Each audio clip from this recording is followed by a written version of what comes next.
The map rewrites terrain. You think you're updating your beliefs to match reality. You experience something new. You adjust your understanding. You redraw the map. You say, I used to think this, but now I see more clearly. But what if the map isn't just recording the terrain? What if it's rewriting it? What if your beliefs don't just reflect what's out there, but bend it? That's the paradox. You believe your mind adjusts to truth, that your beliefs adapt to match the world. But over time, you start to notice something strange. The more deeply you believe something, the more evidence you seem to find. The more clearly your worldview is sketched, the more the world cooperates. Or so it seems. That's how the loop begins. The map rewrites terrain. You tell yourself the view shaped the map, but maybe the map shaped the view. You start with an assumption about people, about love, about failure, about yourself. And then the world feeds it back to you.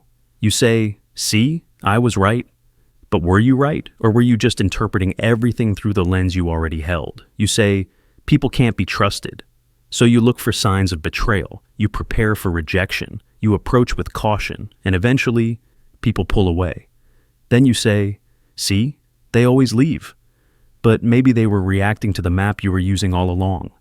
Maybe they were just shapes on your terrain, responding to the roads you had already drawn. Or you believe, I'm not good enough. So you walk smaller, you speak less. You second-guess every contribution. And when people overlook you, ignore you, interrupt you, you call it proof. But it wasn't truth. It was the terrain bending to your blueprint. You changed your route, and the world changed around it. And now, you don't know which came first. Did the belief reflect the world, or did it create the part you now call real? This isn't imagination. This is how perception works. You don't see with your eyes. You see with your expectations. You don't remember facts. You remember interpretations. And your brain isn't a camera. It's a sculptor. It molds experience into meaning according to the shape it already believes in. And yet, you trust your view. You trust your conclusions. You say, I've seen too much to believe otherwise. But have you? Or have you only seen what your map allowed? Because once a belief settles in, it starts editing the data. It highlights confirming moments. It deletes contradictions. It distorts neutral into threat, coincidence into pattern, silence into judgment, and the terrain reshapes itself.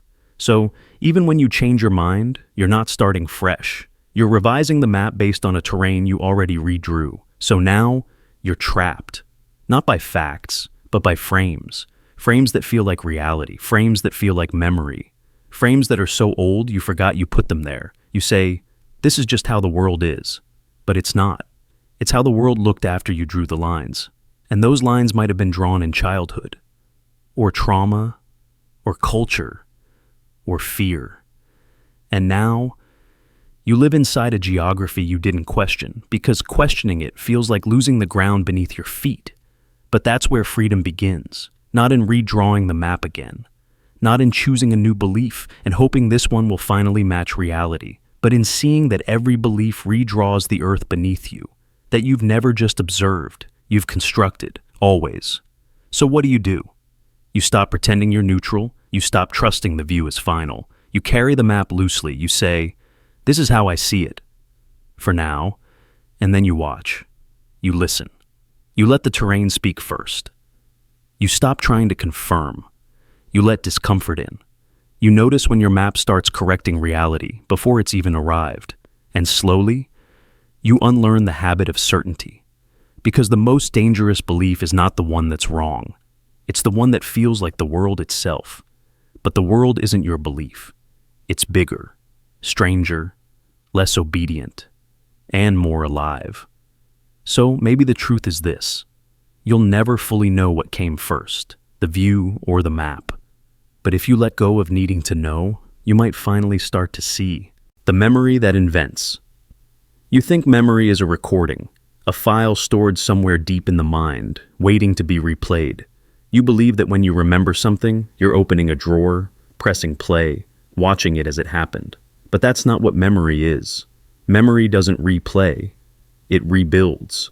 Every time you remember something, your brain reconstructs it. From fragments, impressions, emotions, guesses. You don't retrieve the original. You recreate a version. And then that version becomes the new memory. This is the quiet trick of the mind. The moment you remember, you are also rewriting. And the more you remember, the more you rewrite. Until what you recall isn't what happened, but what you've remembered happening again and again. This is the memory that invents. You remember a conversation, but now you're not sure of the words. So your brain fills in the gaps based on context, emotion, what should have been said. And over time, that becomes the version you carry. You remember someone leaving, but now you add their tone, their silence, the look in their eye. Are you remembering or interpreting? Are you reliving or rewriting? Memory doesn't care. It gives you what feels right, not what was. And feeling is powerful. So powerful, it overrides detail. The brain prioritizes emotional relevance over historical accuracy. It keeps what matters to you, not what happened to everyone, which means your memory isn't just subjective, it's creative. It doesn't store the past. It invents it, with your present emotions holding the pen. So when you say, "I remember exactly how it was," you're not describing reality. You're describing a story you've told yourself so many times. It feels true. And here's where it gets even more unsettling. The more important the memory is to your identity, the more you edit it, subconsciously, to fit the narrative, to protect the self, to reinforce who you believe you are. You remember being wronged, so your memory sharpens their cruelty and softens your own flaws. Or you remember a failure, and over time, it grows darker, heavier, more defining, until it becomes a scar you wear as proof. Memory isn't neutral, it serves the self. But the self isn't stable, it changes, it evolves. So the memory evolves too, which means the past never really stops changing. You're building your life story on shifting ground. And yet, that doesn't mean it's meaningless, because even if your memory isn't accurate, it's honest. It's honest to who you are now. It tells you what still hurts, what still heals, what you haven't let go of, what you've assigned meaning to. That's what memory is. A mirror, not a photograph. It doesn't reflect what happened, it reflects what matters. But here's the danger. When you forget that memory is a construction, you start mistaking invention for evidence. You argue for details that didn't happen. You fight others over what they got wrong, but they're not wrong. They're just remembering from their own scaffolding, their own edits, their own story. And every time you both recall it, you drift further from the shared truth. So, how do you live with this? How do you trust your past when it's always being rewritten? You stop trying to use memory as proof and start using it as a conversation with yourself. You ask, what am I protecting in this memory? What story am I reinforcing? What pain am I keeping alive? What version of me does this memory serve, and what version does it silence? You don't need perfect recall to find truth. You need awareness that you are the author, not the archivist. That remembering isn't retrieving, it's retelling. And that retelling is power. You can reshape pain, revisit joy, reframe shame. You can choose how the memory grows. You can decide when to soften it, when to let it evolve, when to say, this is how I carried it for years, but now I'm ready to carry it differently. Because the past doesn't live in time. It lives in you, and you are changing. So yes, memory invents. But sometimes, invention is how we survive. And sometimes, it's how we heal. The identity fractal loop. You sit with the question, who am I? And at first, it feels answerable. You think in terms of roles. I'm a daughter, a writer, a survivor. You think in adjectives, sensitive, ambitious, overthinking. You think in stories, what you've been through, what you've overcome. But as you press deeper, a strange dissonance sets in. Each answer leads to another question. Each layer reveals itself as a mirror of something else. And soon you realize your identity isn't solid. It isn't stable. It isn't even singular. It's a fractal, self-similar, endlessly recursive, and never fully whole. This is the identity fractal loop. You try to anchor yourself in beliefs, in personality traits, in the way you show up in relationships. But the moment you try to hold it still, it shifts. Because each trait you claim was shaped by another layer. Your upbringing, your culture, your trauma, your adaptation. You say, I'm independent. But is that a core trait? Or a response to not being able to rely on anyone else? You say, I'm a helper. But is that generosity? Or a learned way to feel needed, to avoid abandonment? Each answer unspools into another question. Each certainty folds into a deeper uncertainty. Zoom in far enough, and your self blurs. You are proud of your strength, but your strength was born from pain. You are defined by your resilience, but resilience only exists in the presence of threat. So are you your qualities, or are you the scars that shaped them? And if the qualities came from wounds, do they really belong to you? Or are they fragments from the people, events, and systems that shaped you, repurposed into a self that only feels unique? The fractal doesn't stop at behavior, it reaches into belief. You believe in justice, or kindness, or ambition. But each of those beliefs came from exposure, from stories you were told, from consequences you experienced, from the people you admired or feared. You didn't invent your values. You inherited them, interpreted them, stitched them into a personality costume. And now, when you try to define yourself by those values, you're tracing the outlines of a map someone else drew long before you arrived. Even rebellion is a copy. Even the ways you try to be different from your family, your society, your past, are still shaped by them. You're reacting to their shadows. You're still in conversation with them. You can't break the mirror. You only reflect in reverse. The self you think you're choosing may just be the inverse of a self you've rejected. It becomes disorienting. You say, "This is me." But who is speaking?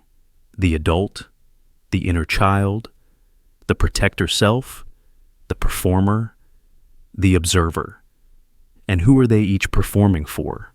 The loop deepens and you start to see there is no final you. There is only the pattern of becoming, a fractal identity that expands endlessly the more you try to capture it. So what do you do with that? You can't escape the loop. You can't find a final definition of self that doesn't dissolve under scrutiny. You can't arrive at a version of you that isn't stitched from context and reaction. But maybe that's the point. Maybe the goal was never to find the original. Maybe the self was never meant to be a fixed truth, but a living process. You are not the sum of your traits. You are the motion between them. Not the labels, but the moments when you shed them. Not the mask, but the hand that lifts it. You are the space where contradiction lives without shame, where you can be brave and terrified, selfless and selfish, rigid and fluid. You are not the definition. You are the act of defining, again and again, in new light, through new lenses, with new awareness. And perhaps that's not a failure of identity. Perhaps that's its freedom, because in a world that demands certainty, brand, category, clarity, your fractal nature is a quiet rebellion.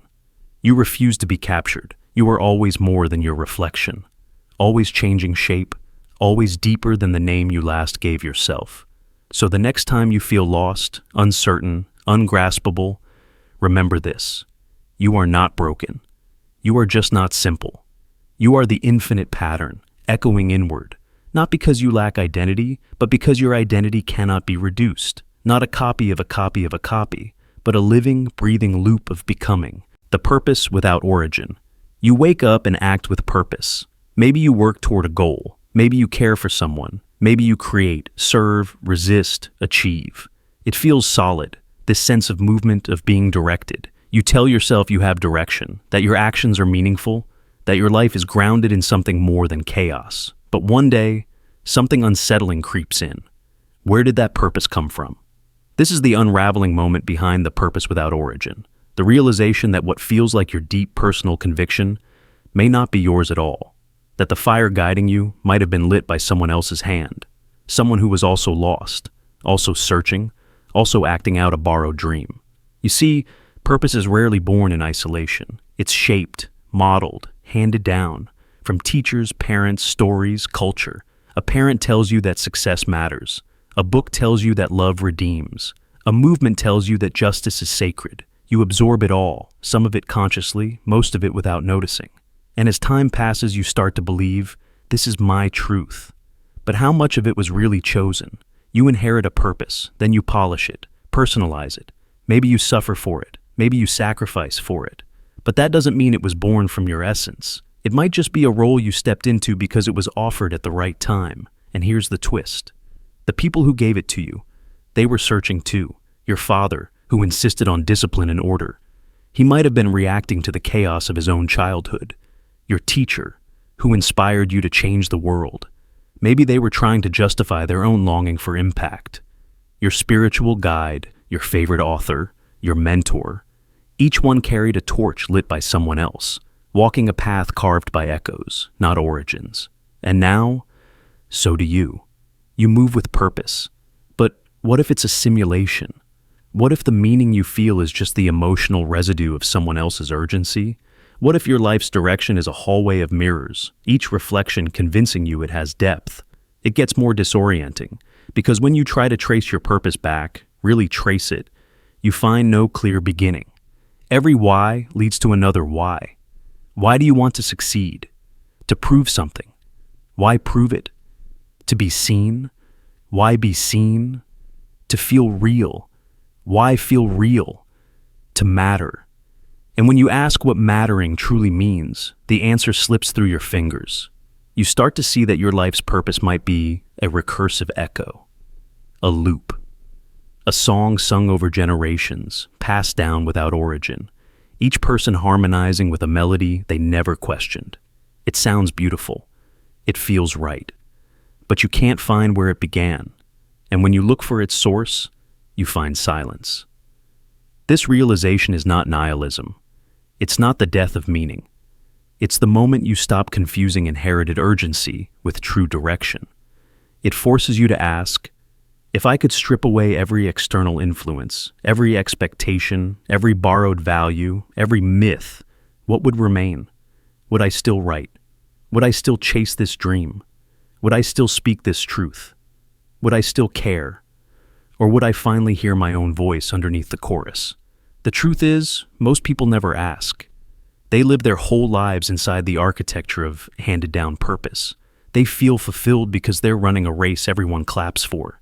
But when the applause fades, when the mentor dies, the system shifts, the outcome disappoints, they feel hollow. Not because the purpose was wrong, but because it was never truly theirs. To live with purpose is not wrong, but to live with borrowed purpose and call it your soul, that is the quiet tragedy. So, how do you begin again? You start by pausing, by noticing where your urgency comes from, by asking which parts of your purpose light you up, and which parts tighten your chest. You let yourself grieve the possibility that much of what you pursued was inherited. You stop performing devotion to things you no longer believe in, even if those beliefs shaped your past self. You allow yourself to unknow, to not have a mission, to sit in the space before clarity. That space is terrifying, but it's also sacred, because only when you let the echo die out can your real voice rise. And that voice may not be grand. It may not sound like legacy or mission or achievement. It may whisper instead of roar. It may speak of rest, not conquest. It may want to build something smaller, softer, stranger than what you were taught. And that is how origin is found, not at the beginning of the line, but at the end of the spiral when everything else has fallen away. So if you feel lost inside your purpose, if the fire you follow suddenly feels cold, ask yourself, is this flame truly mine? And if not, dare to stand in the dark until the first spark that belongs to you finally catches you. The silence that echoes. You want quiet, not just the absence of noise, but the deep inner kind. The kind where the mind stops narrating, where the questions go still, where your thoughts fall away and you're just there. So you close your eyes, you sit still, you breathe, and for a moment it works. The noise fades. But then you notice the silence, you name it. You think, I'm finally at peace. And just like that, it's gone. Because the moment you observe silence, you create thought. And now you're back inside your head. This is the silence that echoes. The paradox where the very act of becoming aware of silence destroys it, where stillness exists only when you forget it's happening. And the more you chase it, the more it escapes. You wanted a sanctuary, but you built a mirror, and silence became another reflection to analyze. This trap is subtle. You think, I'll meditate and clear my mind. But now you're watching your mind like a referee. You think, I'm not thinking anything. But now you're thinking about not thinking. And suddenly your silence is filled with effort, performance, tension, because you can't observe silence without separating yourself from it. And that separation makes noise. It whispers, you're doing it. Then, are you still doing it? Then, was that a thought? Should I start over? And now, you're spiraling. You're not silent. You're performing the idea of silence. And the idea is loud. Let's make it real. Karen begins meditating every morning. He wants stillness, control, quiet. And on day 3, he thinks he feels it. Total calm. No thoughts. Just space. Then a thought appears. This is what peace feels like. And the moment he labels it, it collapses.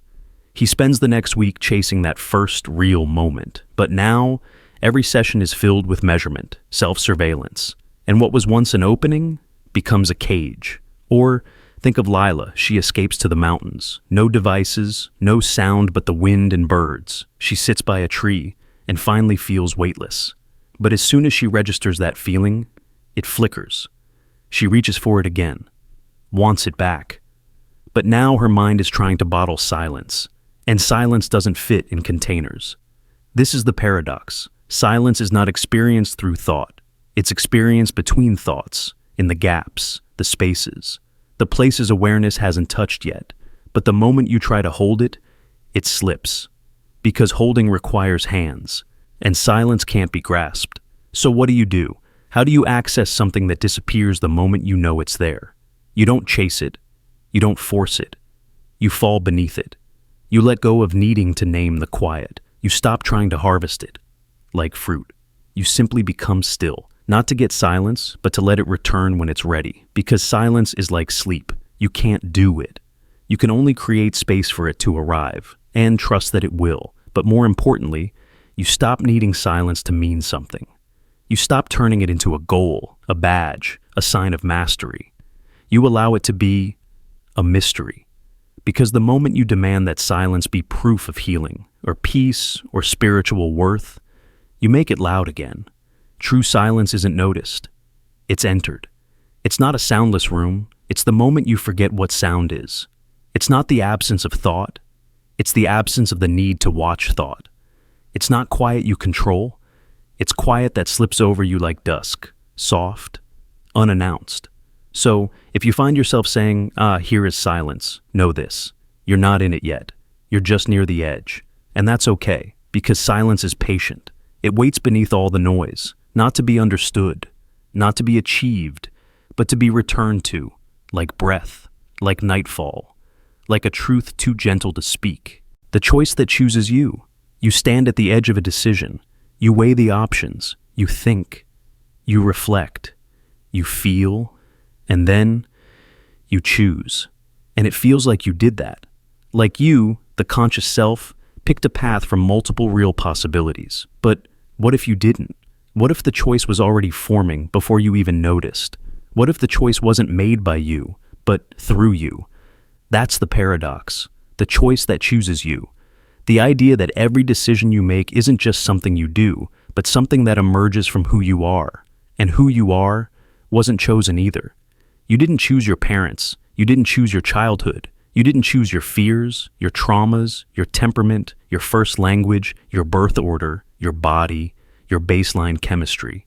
All of that shaped you before you ever made a decision. And now you shape your choices. But those choices are shaped by a self you didn't build from scratch. You say, I chose to walk away. But why did you have the strength to walk when someone else might have stayed? You say, I chose to stay and forgive. But why did you have the patience, the softness, the memory of being forgiven once before? You say, I chose to try again.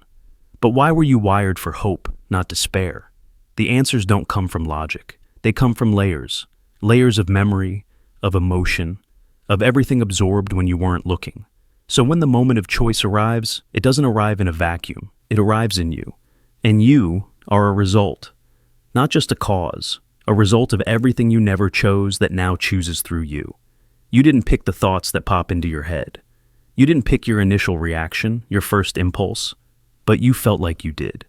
Because your mind is designed to make meaning after the fact. It narrates, it justifies, it builds a clean story out of a messy emergence. And so, you believe, I made this choice freely. But freedom assumes you could have done otherwise. Could you? Maybe. But maybe the person who could have done otherwise was never standing there. Maybe you, in that moment, could only choose what your wiring allowed. Because choice doesn't exist in space. It exists in structure. In the structure of your nervous system, your attachment style, your past, your context, the patterns you're still repeating without realizing. And yet, you still feel it. The weight of the decision, the tension before acting, the split second where you say, I could go either way. That moment feels like freedom, but it may be illusion. It may be the final breath of inevitability, dressed as possibility, because by the time you notice the choice, it's already been influenced, not by the present alone, but by every invisible moment that built you. So where does that leave you? Powerless? No. Just humble. Because the point isn't to stop choosing. The point is to understand the machinery beneath your choices, to realize that freedom isn't doing whatever you want. It's knowing why you want it, and asking, who wanted this first? Was it the wounded child? The anxious protector? The people pleaser? The part of you that learned silence was safety? The part of you that feared being ordinary? And in that questioning, something changes. Not the choice itself, but your relationship to it. You begin to slow down. You begin to ask not just, what do I choose? But, what in me is choosing? And slowly the loop reveals itself. You see how one unchosen event created a belief. That belief drove a pattern. That pattern led to this identity. And this identity now calls itself you. But that you is made of echoes. And to become free, you don't fight the echo. You hear it. You trace it. You hold it without flinching. And maybe, for the first time, you make a choice that doesn't just arise from who you were, but from who you are becoming. Not from reflex, not from history, but from presence, from awareness, from standing at the edge of a decision and saying, I know what I would have done, but this time I won't let that version decide. And in that moment, the choice doesn't choose you. You choose.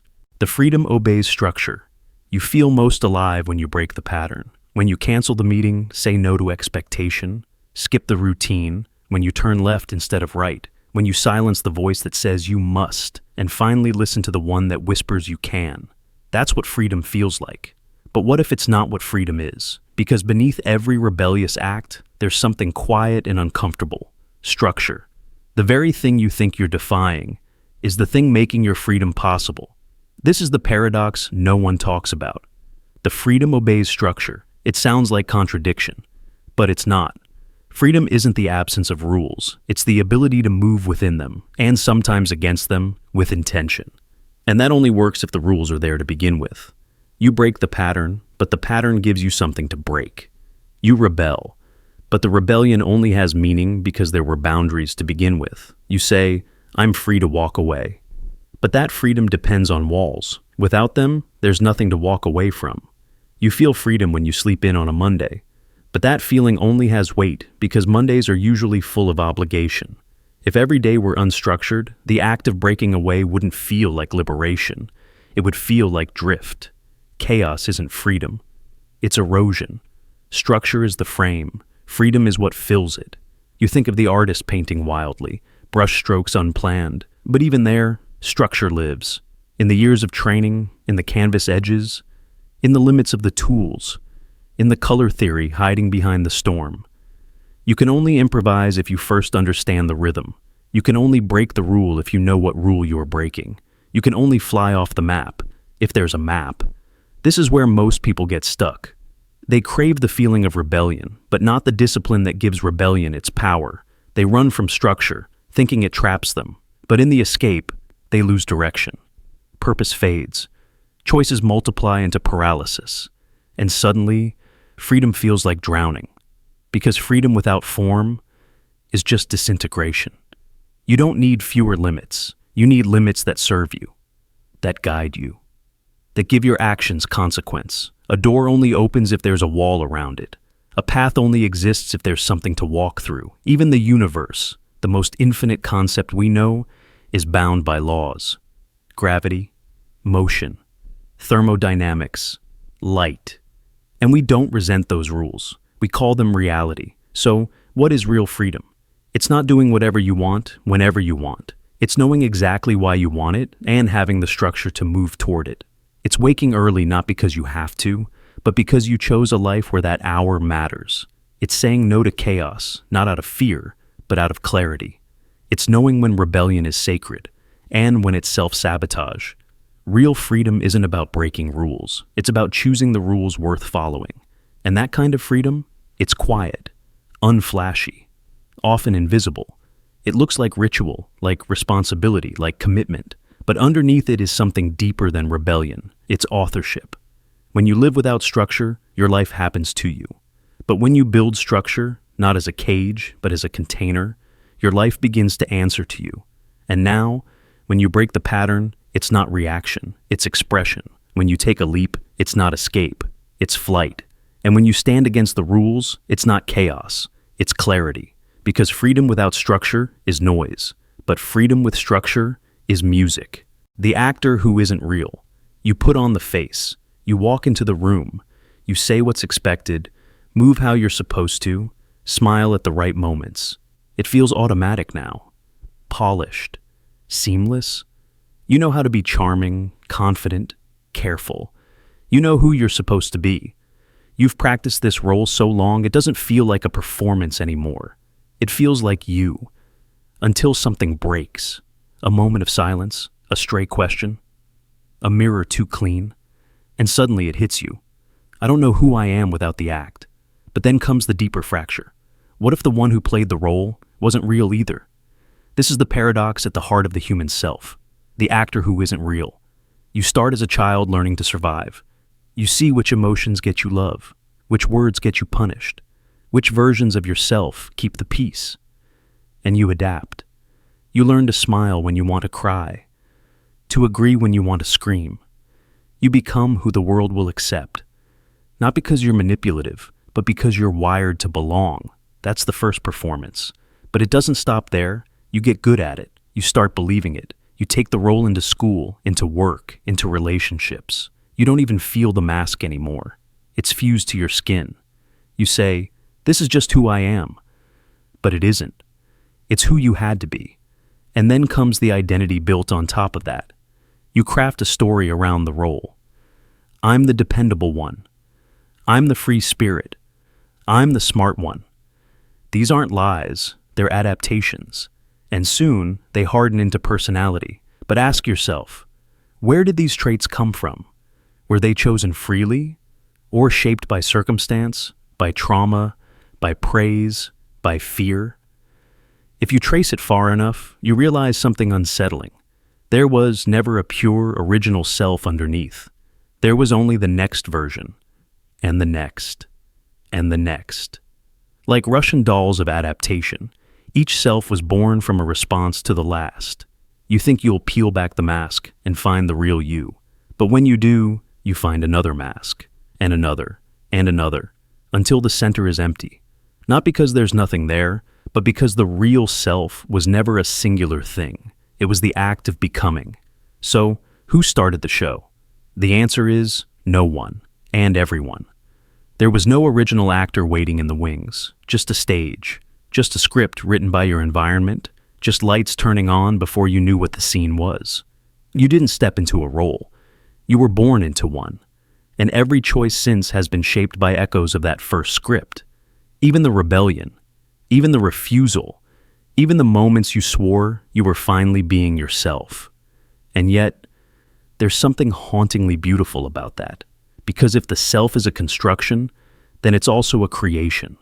Not fake, not fraudulent, but alive, malleable, evolving. The danger isn't in having roles. The danger is forgetting that they're roles. When you believe too deeply in your costume, you trap yourself in it. You defend it. You protect it from change. You say, "This is who I am," even when it hurts, even when it doesn't fit anymore. That's when the performance becomes a prison.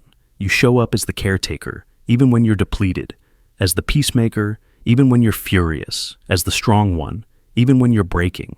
And the world praises you for it, because you're easy to understand, predictable, useful. But inside, you're unraveling. You feel hollow. You say, "I don't feel real," because you're not living, you're reenacting. But here's the escape. You stop trying to find the true self. You stop looking for the original actor. You start noticing when the role tightens, when your body tenses before you speak, when your smile comes too fast, when your answer doesn't quite match your feeling. These are signals, not of failure, but of presence. Awareness breaks the trance. It doesn't erase the role, but it gives you choice. You can still play it. But now, you're conscious. Now, the act is yours. And over time, a new kind of self emerges. Not fixed, not final, but fluid, honest. A self that doesn't need to be one thing all the time. A self that says, I don't know who I really am, but I know what feels real right now. And that's enough. Because maybe the goal was never to find the original actor. Maybe it was to realize there isn't one. Just a stage. Just light. Just movement. And the freedom to rewrite the script. The loop that remembers you. ChatGPT said, you try to break the pattern. You've seen it clearly now. This habit, this behavior, this loop you keep falling into. Maybe it's a way of thinking. Maybe it's how you react when you're afraid. Maybe it's a distraction you run to when things get quiet. You swear it's not who you are anymore. You've outgrown it. You're better now. So you pull away. You resist. You replace. You move forward. But somehow, it comes back. Not with violence, not with drama, but with eerie familiarity. Like it's been waiting. Like it knew you'd return. And when you do, it doesn't punish you. It welcomes you. The thought, the impulse, the behavior, it fits like skin. And just like that, you're home again, in the very place you fought to escape. This is the loop that remembers you. The haunting realization that no matter how far you run from a pattern, the pattern does not forget. It waits. It watches. And it knows exactly how to feel like you. At first, you thought you were making progress. You stopped texting them. You started journaling. You meditated, went to therapy, deleted the app, restructured your routine. You told yourself, that part of me is gone. But then a crack forms, a bad day, a sleepless night, a trigger you didn't see coming. And through that tiny gap, the old you slips back in like water through a hairline fracture. Not because you're weak, but because the loop has memory. You see, habits aren't just actions. They're identities, emotional blueprints coded into your nervous system. The loop doesn't just remember your behavior. It remembers your role. It remembers how the pattern made you feel, comforted, numbed, distracted, in control. And even if those feelings came with pain, they were familiar. And your brain favors the familiar, even over the healthy. So when you resist, the loop doesn't vanish. It adapts. It studies your resistance, learns your new moves. If you try to escape with silence, it hides in the silence. If you distract yourself, it becomes the distraction. If you fight it, it waits until you're tired, until escape itself becomes part of the loop. You meditate to avoid it. You journal to control it. You build self-discipline not as a path to freedom, but as a tool to manage the very thing you swore you left behind. And now the loop includes your healing rituals. It wears the face of progress. It tells you, look how far you've come. But it's still there, lurking in the motivation, the vigilance, the pressure to always be better than who you used to be. So, what do you do when your attempts to escape only feed the thing you're trying to leave? First, you stop trying to outrun it. You sit with it. You say its name. You ask what it wants. Not to indulge it, but to disarm it. Because the loop gains strength in the shadows, in the silence between your resistance, in your refusal to understand it. But the moment you approach with curiosity instead of judgment, it stutters. It softens. Because the loop is not your enemy, it's your echo. It was formed when you needed it, when you were younger, more afraid, less aware. It protected you, distracted you, gave you something to hold on to, and now that you've outgrown it, it's still trying to help. It just doesn't know how else to exist. So, don't try to destroy it. Transform it. Acknowledge what it taught you. Mourn what it cost you. Reclaim what it buried. Let yourself feel the temptation to return, and breathe through it without shame. Let the pattern appear and not obey it. Let the memory flood your mind and not become it.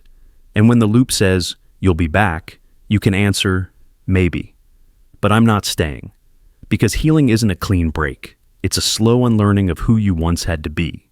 And you may revisit the loop 1,000 times. But each time, you return with more awareness, more gentleness, more space between the trigger and the response. That space is where the loop forgets you. That space is where you remember yourself. The observer. In the box, you try to understand the world around you. So you step back. You watch, you reflect, you try to observe the system, your family, your culture, your relationships, your habits, even your own mind. You tell yourself, I'm outside now, I can see clearly. But here's the problem. You're not outside the system. You're in it. And every time you observe it, you affect it. Every time you see something, it sees you back. This is the observer in the box. The paradox of trying to understand the thing you're inside of trying to measure the water while swimming in it, of trying to understand the rules while also being shaped by them. You look around, you say, why do I act this way in groups? But the moment you notice it, you behave differently. You say, I want to understand my bias, but now your understanding influences your bias. You reflect on your past, but each reflection distorts the past slightly more. You never touch the pure version, because the act of observing bends the subject, and the subject is also you. This isn't just theory, it's physics. In quantum mechanics, the observer effect says that the very act of measuring something changes its state. You can't know both where a particle is and how fast it's moving, because the tools you use to measure it interfere with what's being measured. The more you try to see it, the more it moves. Now apply that to your life. You try to examine your personality. You notice your tendency to seek approval, and in doing so, you begin to dislike that part of yourself. So you change your behavior. You act more aloof, more distant. Now, you're not just the observer, you're the editor. But your editing creates new patterns, which you now need to observe again. So you change again, and again, and again. You're not solving the system. You're reprogramming it in real time. You're watching yourself evolve because you're watching. Let's make it real. Tanya wants to understand her role in friendships. She starts journaling, analyzing. She realizes she often plays the caretaker, but now she becomes aware while it's happening. She holds back, experiments with silence. The dynamic shifts. People pull away. She writes again, am I only valuable when I'm useful? Now she adapts again. Starts asserting her needs. Her friends react. And so she observes that. It never ends. Her role changes as she observes it. But so does her sense of self. Because in trying to understand her position inside the box, she keeps rearranging the box. Or think of Rishi, who studies his emotional reactions. He notices he always feels anger during meetings. So he prepares to remain calm. But this self-awareness alters the reaction. Now, he's no longer angry. But he's irritated that he isn't being authentic. That emotion is now the new observation point. So he adjusts again. But each adjustment triggers another ripple. He's not stepping outside the system. He's dancing with it. Here's the paradox. You can't be a neutral observer of your own experience. Because to observe is to engage. To question is to influence. To become self-aware is to become self-altering. And it's beautiful and exhausting. Because it means there's no final version of you to find. Only layers of feedback loops. Only system shifting because you notice them. So what do? You stop pretending you're outside the box. You admit it. I am part of what I'm trying to understand. And that humility opens something new. You realize that clarity isn't about separation, it's about participation. You become a curious witness, not trying to fix, not trying to freeze the system, but dancing with it, letting your awareness inform your evolution, not control it. Because the point is not to find the one true you. The point is to watch who you become each time you notice, and trust that every version, even the shifting ones, are still you. Not static, not solved, but seen. So the next time you find yourself overanalyzing, trying to decode your patterns like some fixed machine, pause, breathe. Remember, you are not a camera. You are part of the film. And in that motion, in that blur of change, is where your real self lives. The wall made of windows. You build walls, not with bricks, not with wood, but with thoughts, with distance, with silence, with stories about why it's safer not to feel too much, not to care too deeply, not to let them see all of you. You build these mental walls to protect yourself. You say, this will keep the pain out. This will stop the past from repeating. This will keep me whole. And for a while, It works. You feel guarded, composed, in control. The world outside feels quieter, less threatening. You stop bleeding from old wounds. You stop flinching when someone gets too close. But then, something strange happens. You begin to see through the wall, not around it, through it, because every wall you build is made of the same material, your mind. And your mind doesn't forget. It watches the cracks. It listens for the knocks on the other side. It remembers what you tried to bury. And, in trying to protect yourself, you've given those wounds a place to echo. That's the wall made of windows. The barrier that was supposed to shield you, but slowly becomes transparent. It doesn't block the world, it frames it. Each thought you use to hold others back becomes a pane of glass you peer through. You say, people only care when they need something. But now, you examine every act of kindness for hidden strings. You say, love always fades. And now you never trust the warmth in front of you. You say, I'm better off alone. And now, every silence sounds like proof. The wall becomes your lens, and the lens becomes your world. And you start to wonder, did you build this to feel safe, or to feel certain? Because uncertainty is the real threat. The part of you that still hopes, still wonders, still believes in connection. That's what the wall was made to silence. But it didn't. It only muffled it, because the parts you locked outside don't go away. They knock louder. They press their hands against the glass. And every time you peer through, trying to make sense of the outside world, you see yourself, reflected. The same fears, the same patterns, the same questions, and the illusion of protection begins to crack. Not because someone broke through, but because you did. You started asking, why does this wall still hurt? Why do I still feel exposed behind it? And that's when it begins. Tiny fractures. Moments where you say what you really mean, where you let someone see the softer thought under the sharp reply, where you sit in silence, not because you're hiding, but because you're listening. And the more cracks appear, the more light comes in. You realize the wall was never solid. It was glass. It always let in echoes. It always let in doubt. It always let in glimpses of the person you were trying to protect, the one still alive beneath the armor. You touch the wall now, not as a defense, but as a mirror. You begin to see that it was never the world you were hiding from. It was yourself. The version of you that still wants to be understood, the one who still aches to be held, the one who remembers what it felt like to trust before it broke. And that version? They're still looking for a way through. So you stop reinforcing the wall. You stop layering on new beliefs to justify the old ones. You stop pretending detachment is peace. You let the cracks widen. You let light pour in. And the strangest thing happens. The wall starts to vanish. Not all at once, but piece by piece. A sentence spoken without armor. A truth admitted without rehearsal. A wound exposed without apology. The wall becomes a window, and the window becomes a doorway. And the doorway? It leads back to connection, not the naive kind, not the reckless kind, but the kind that knows walls don't prevent pain. They preserve it. They freeze it in glass and make you stare at it forever. But when you open the window, when you finally let it all in, you find something softer, not weakness, not vulnerability as failure, but aliveness.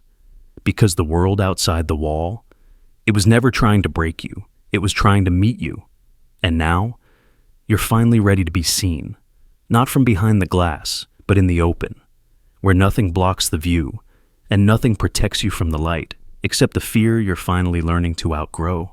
The feeling that watches. It starts so simply, a feeling.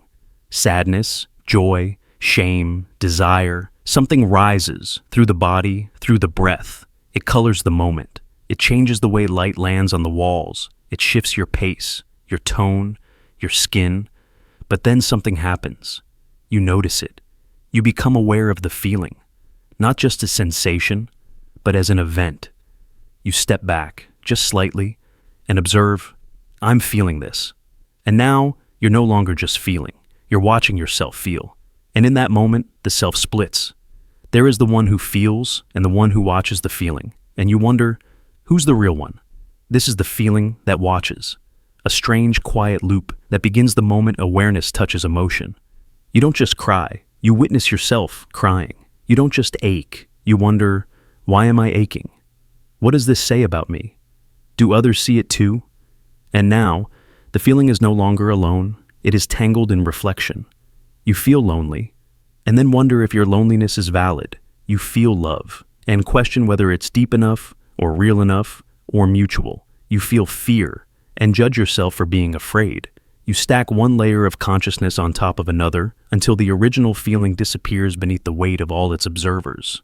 You don't know whether you're the emotion or the commentary, whether you're the storm or the reporter. And the loop begins. You ask, who is feeling this feeling? And the moment you try to answer, a new version of you is watching that question, and another version is watching the watcher, and it goes on, like mirrors facing each other in a hallway with no end. Its awareness turned inward so many times, it begins to fold.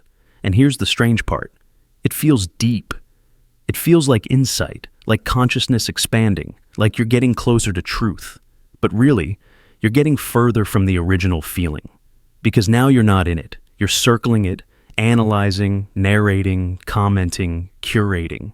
You've become the curator of your own emotion museum, walking past exhibits you once lived through, now framed in glass. And this isn't weakness, it's what the human mind does. We don't just feel, we evaluate feeling. We look for meaning in emotion. We look for self in sadness, identity in joy, purpose in pain. We can't help it. But sometimes, the act of watching steals the experience itself. We get so wrapped in what it says about us, we forget to feel it fully. And eventually, we start asking, am I performing this? Am I trying to feel something more than I actually do? Have I confused the awareness of feeling for the feeling itself? You can't tell where you end and the thought begins, because the feeler and the felt are now one reflection looping inside itself. But here's the truth you can't ignore. No one is watching. There is no hidden self behind the watcher, no ultimate observer hiding inside you, pure and untouched. There's just layers. Each one a lens, each one trying to understand the one beneath it. But eventually, you have to stop. You have to let the feeling just be. Not measured, not mapped, not dissected, just felt, raw, incomplete, wordless, like grief that doesn't need an explanation, like love that doesn't ask for certainty, like fear that doesn't require a moral. Because sometimes the most honest moment isn't the one you can explain. It's the one you can't. You can return to the feeling. Step back into your body, step out of the mirror, and remember, you are not the loop of reflection. You are the silence behind it. You are the space where feeling happens, not the story told about it. And when you stop watching, the feeling becomes real again, not as a performance, but as truth. The thinker that isn't. You sit with a thought. I'm thinking. And then you wonder, who is thinking this thought? You try to peer behind it, to catch the thinker in the act. But when you look inward, you don't find a person, a center, a self. You find more thoughts, more echoes, more layers. And suddenly it feels like chasing a shadow in a mirror. The closer you get, the more it dissolves. This is the paradox of the thinker that isn't. At first, it feels innocent. You reflect, you question, you monitor your own mind like an observer. But pause, observe the observer, and ask, who's watching the watcher? You may try to believe that there's a you behind it all, a captain at the helm, a thinker behind the thoughts.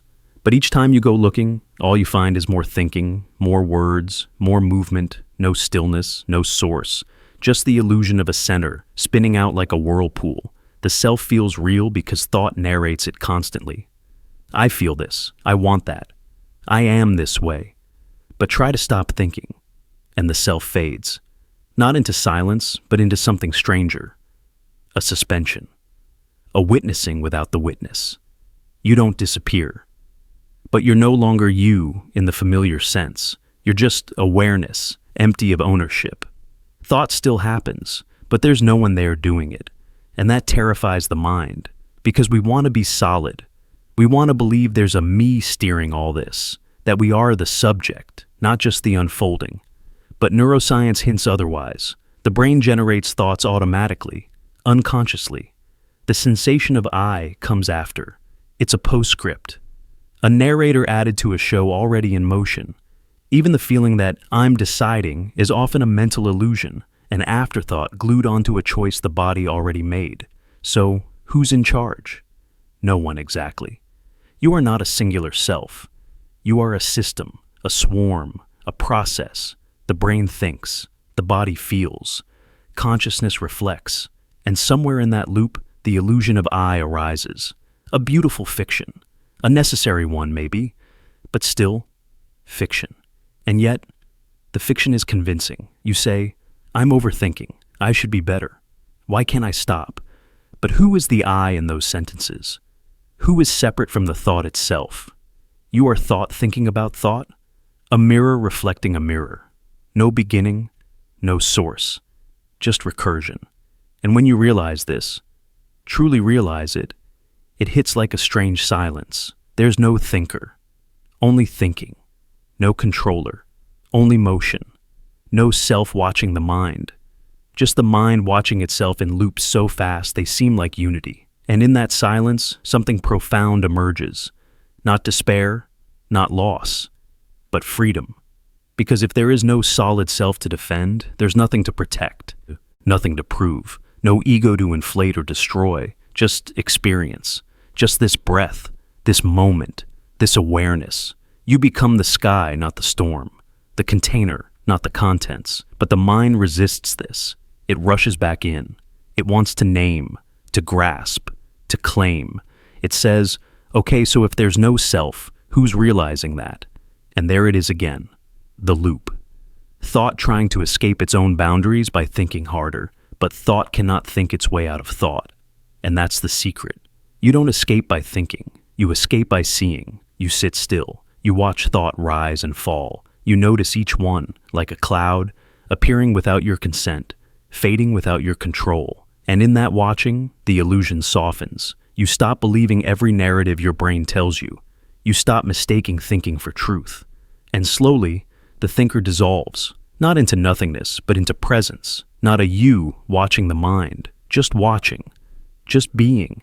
Because the one who seeks the thinker will never find them. They are the thought, chasing itself in circles. And when the loop collapses, so does the illusion of the one who started it. What's left? Everything. And no one. The escape that cages. You feel it coming. The ache, the fear, the disappointment. It rises in your chest like heat, like pressure, like something you can't quite name. So, you do what you were taught to do. You try to escape. You distract. You scroll. You fix. You frame it differently. You tell yourself, this shouldn't be happening. You grip at anything that promises relief. Logic, numbness, denial, optimism, productivity, even self-help. You think you're avoiding suffering, but you're building a cage around it. This is the escape that cages. The paradox where the very act of rejecting pain becomes the root of more pain. Where the harder you try to flee suffering, the more it grows, expands, embeds itself into your being. You don't run from suffering. You carry it with you. At first, this seems counterintuitive. Doesn't rejection make pain go away? Isn't that what we've been taught? To stay positive, to look on the bright side, to rise above? But here's what no one tells you. Resistance doesn't remove pain, it intensifies it. When you reject what hurts, you split yourself in two. There's the part of you that feels the wound, and the part that judges the wound for existing. Now, you're not just in pain. You're ashamed of being in pain. You're not just sad. You're angry at yourself for not being stronger. You're not just afraid. You're afraid of looking weak. And this second layer, that inner battle, that refusal to allow suffering to move through you, is what creates the loop. You say, I need to get out of this feeling. But every effort to escape confirms one thing. This is wrong. This shouldn't be happening. And in doing so, you bind the pain tighter. You build a prison. And the bars are your own resistance. Even healing can become a trap. You meditate to eliminate anxiety. You journal to purge grief. You do breath work to stop the panic. But these acts, if driven by rejection, become forms of subtle violence. You're not embracing yourself. You're trying to erase the parts that don't fit your ideal. And those parts know it. They fight back. The sadness deepens, the fear sharpens, the anger roars louder, because those emotions aren't intruders, they're you, parts of you, crying out for inclusion. Not correction, not fixing, inclusion. Suffering doesn't ask to be solved, it asks to be witnessed. And here's the most haunting part. The escape becomes your identity. You begin to define yourself by the effort to stay above it all, to always be okay, to always be working, growing, transcending. You look in the mirror and see a survivor, a seeker, someone always striving to feel better. But underneath that striving is the truth. You are terrified of being still with what hurts. And that stillness, the thing you avoid, is where your freedom lives. Because what happens when you stop escaping? Not forever, just for a moment. You sit down, you feel the ache fully without naming it wrong. You let the fear wash over you without clenching. You cry without narrating it, fixing it, branding it as weakness. And in that moment, strangely, miraculously, the suffering softens. Not because it vanishes, but because it's met. You don't need to like pain. You don't need to invite it. But you must stop declaring war on it, because every escape route is a hallway that leads back to the same room, and every attempt to reject the present moment is an invitation for it to hold you tighter. There's an ancient wisdom in this. What you resist persists. But more importantly, what you hold heals. So, if you're in pain now, don't rush to fix it.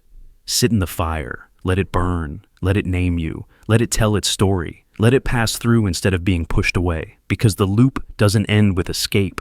The loop ends with surrender, not as defeat, but as mercy. You are not meant to be at war with your own heart. You are meant to return to it, even when it's aching, especially then. That's where the cage unlocks. That's where you begin again. The fix that breaks. You notice your thoughts spiraling, so you act. You try to fix it. You analyze, reframe, breathe deeper, think more positively. You say, this isn't me. This is a pattern, a distortion, a glitch. And for a moment, it helps. The storm slows.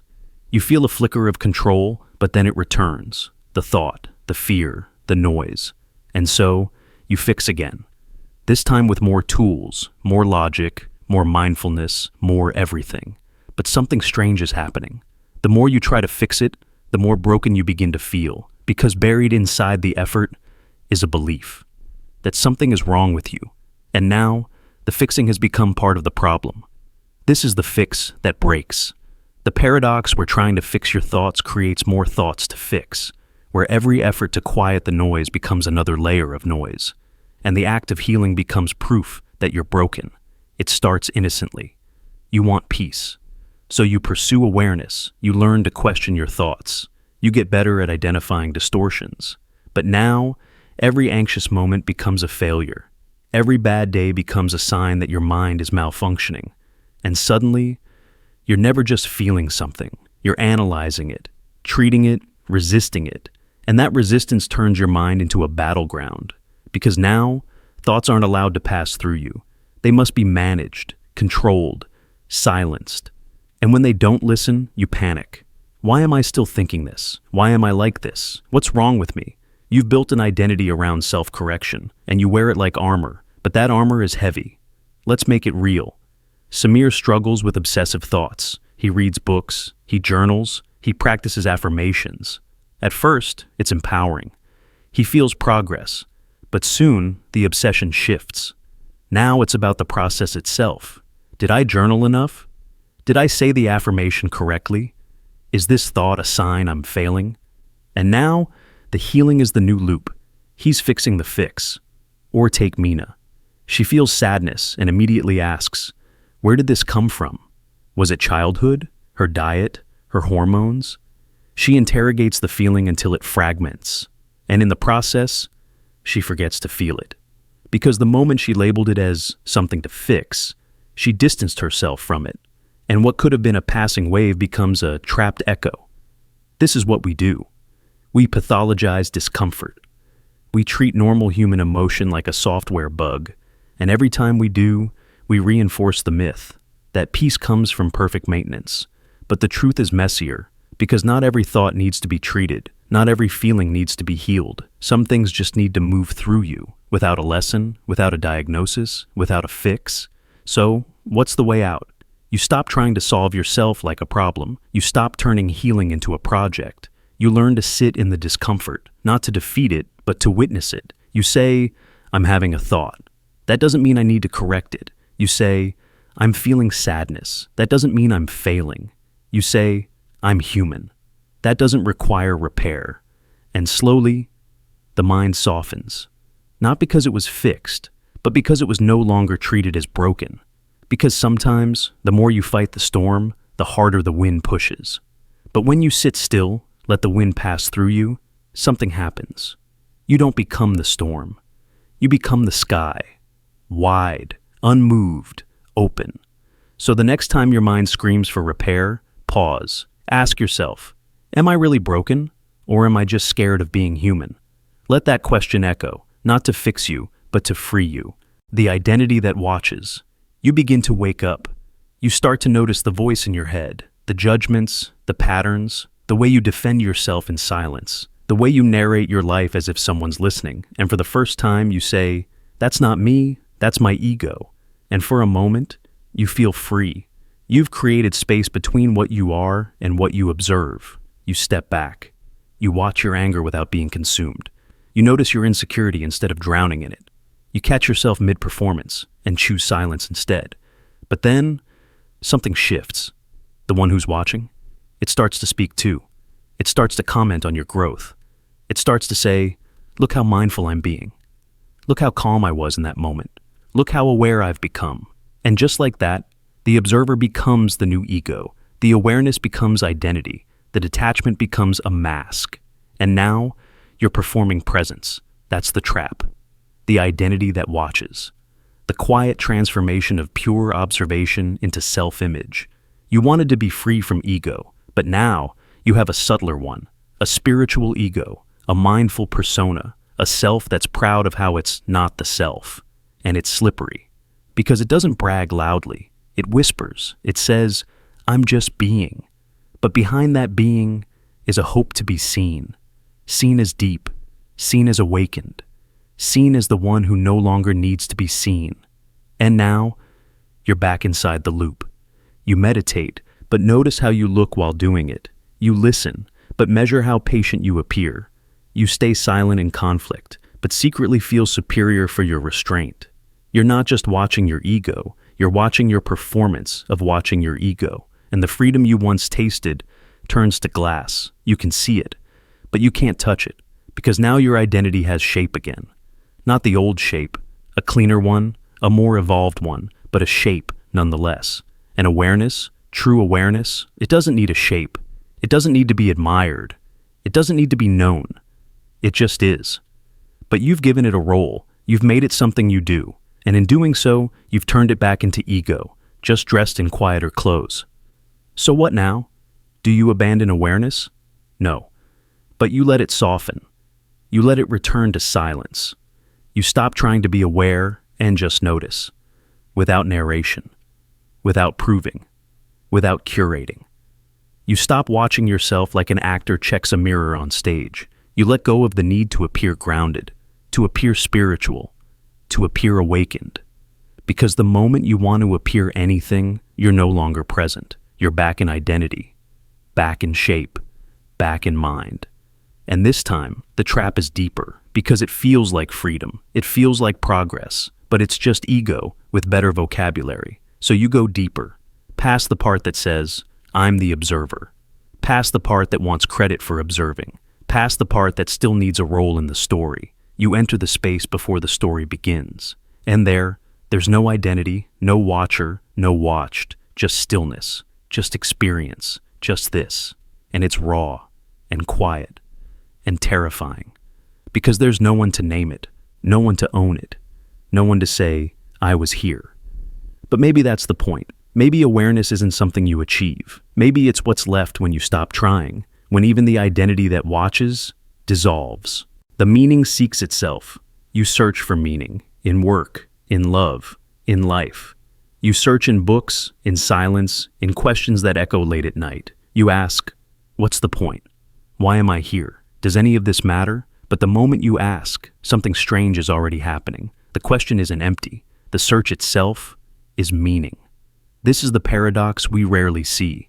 The meaning seeks itself. You're using a mind that cannot survive without meaning to search for meaning. You're using a lens shaped by purpose to ask whether purpose exists. And so, even before you find an answer, the act of asking gives birth to the thing you're trying to find. You think you're seeking something out there, but meaning doesn't live out there. It lives in the act of seeking. Even despair, when it aches for something more, is a form of faith. Faith that something more exists, that there's something beyond the surface, that your longing isn't empty, but pointed. You ache towards something, and that direction is meaning. We talk about purpose like it's an object to discover, a buried treasure, a single answer that, once found, solves the equation of life. But meaning isn't found. Meaning is made. And more than that, meaning is making itself through you. Every question you ask, every path you explore, every moment you wonder if there's a point, creates the very thing you thought you were lacking. Because the mind that asks for meaning is already engaged in it. The question isn't a gap, it's a bridge. You say, I feel lost. But who is speaking? That voice, the one who notices the drift, who craves the compass, is already tethered to something. If there were no meaning, you wouldn't feel the absence. You wouldn't care. You wouldn't ask. The emptiness is only visible because something inside you already expects the opposite. So even when you despair, even when you doubt, you're proving the presence of the thing you think is missing.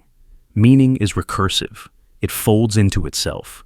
The moment you question it, you create it. That's the strange elegance of the human mind. It builds the thing it searches for. It lights a candle, then wonders where the light came from. It paints a door, then asks who opened it. You search for meaning in your work, but the search itself gives your work weight. You search for meaning in love, but the act of caring enough to seek it is what makes love sacred. You search for meaning in suffering, but the search is what transforms pain into growth. You think you're chasing something far away, but you're walking in footprints you've already made. This is not weakness. This is what it means to be conscious, to be aware not just of life, but of how you are living it. To not only experience, but to question experience. And in that questioning, something beautiful and terrifying appears. Reflection. And with reflection, meaning is born. But here's where the loop becomes heavy. Because sometimes you ask the question, and the answers don't come. You feel hollow, directionless. And you wonder, what if there is no meaning? What if I'm just inventing it to feel better? And maybe you are. But invention doesn't make it less real. The stories you live by still shape you. The values you choose still build the world around you. The love you give still echoes, whether it was destined or decided. You don't need meaning to exist outside you like a law of physics. You just need it to move through you like a current. The river doesn't ask if it's real. It flows, and in its flowing, it proves itself. So do you. You may never find the one answer, but the moment you look, you're already living inside one. The story that forgets. You tell your life like it's a story. This happened, then that. You were the hero, or the misfit, or the survivor. You pull threads of meaning through chaos. You place beginnings and endings where there were none. You craft cause and effect from coincidence and emotion. You make the mess beautiful, or tragic, or at least understandable. You believe it. And why wouldn't you? It feels real. But there's something you don't see. The story rewrites itself. With every retelling, it shifts. Not just in detail, but in tone, in theme, in shape. The story forgets. And so do you. Because the narrator isn't separate from the narrative. The narrator is the fiction. This is the paradox of the story that forgets. You think your memories are anchors, that they hold still, that they define you. But memory doesn't work that way. Neuroscience shows us that remembering is reconstruction, not retrieval. Every time you recall a moment, you reshape it. You color it with who you are now, not who you were then. You smooth the edges, sharpen the conflict, assign motives. You fill in blanks with guesses that feel like truth. And so, your past becomes not a record, but a painting, touched up endlessly by the hand of who you think you are. And that hand is never still. You change. So, your memory changes. And as your memory changes, your story does too. You might say, I've always been this way. But 5 years ago, that sentence would have meant something different. You highlight the moments that support your current self-image and fade out the ones that don't. You remember your strength when you need to feel capable. You remember your wounds when you need to feel justified. But the scenes you don't revisit, the quiet ones, the contradictory ones, the ones that don't fit your current plot, those vanish. Not erased, but slowly ghosted. The story forgets to tell them, and so they disappear. Even your deepest truths aren't immune. You say, I was never loved, or I've always been anxious, or that moment defined me. But those statements weren't carved into stone. They were built. As your needs changed, so did the emphasis. A time you once saw as liberating becomes shameful. A person you once viewed as cruel becomes misunderstood. A chapter once full of failure is now repackaged as resilience. You're not lying. But you're not exactly telling the truth either. You're doing what all storytellers do, editing for coherence. You want your life to make sense. You want to believe the self you are now was always inevitable. So you rearrange your memories like puzzle pieces that must fit the current shape. And if some don't, you shave them down. You forget the moments where you contradicted yourself. You leave out the scenes where you didn't act like the main character.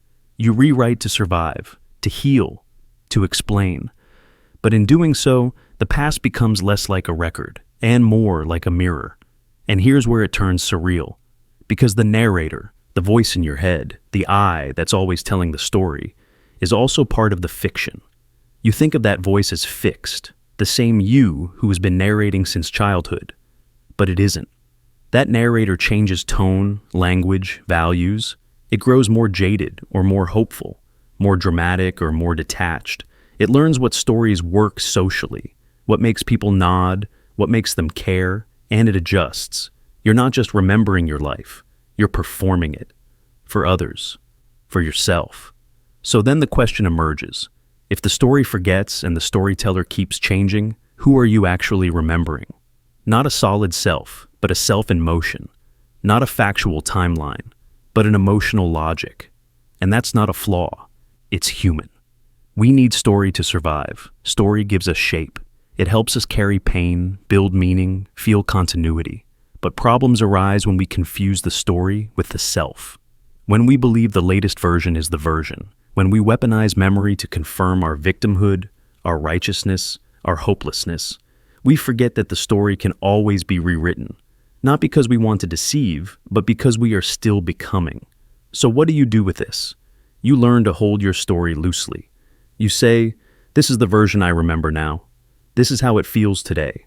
You allow old versions to resurface. You stay curious when your memories contradict. You welcome the forgotten chapters when they knock at the door. You make peace with the idea that your narrative is not a confession. It's a canvas. And eventually, you stop needing to be consistent. You stop fearing contradiction. You let your story evolve alongside your truth, even if it makes the whole thing messier. Because the self is not a final draft. The self is revision. Endless, necessary, beautiful revision. You are not the character you once were. You are not even the narrator you are today. You are the telling itself. The story that forgets and lives anyway. The peace that hides. You want peace. Not just the absence of chaos, but a deep, stable quiet. An inner stillness untouched by noise, undisturbed by thought, unmoved by conflict. So you begin to seek it. You turn down the volume of life. You cancel the plans. You silence the phone. You retreat from the people who shake your calm. You curate your space, your routine, your emotional landscape. And for a moment, it works. There's a hush, a pause, a breath. But beneath that silence, something stirs. The very pursuit of peace has become its own source of tension. The moment you try to hold peace, you start to fear losing it. The desire to be undisturbed sharpens your sensitivity to disturbance. Now every noise, every thought, every unexpected twist is an intruder, a threat, a crack in the stillness you've worked so hard to build. This is the peace that hides, the paradox where the more you chase peace, the more it retreats, where the act of seeking stillness becomes the very movement that keeps stillness away. Peace becomes a ghost, appearing only when you forget to look for it. You don't notice it at first. Because peace feels righteous, the desire to be centered, to be calm, to be above it all, it's seductive. It looks like wisdom. It feels like growth. but slowly the cracks show. You find yourself annoyed at interruptions, anxious when things don't go as planned, bitter toward people who are loud, emotional, unpredictable.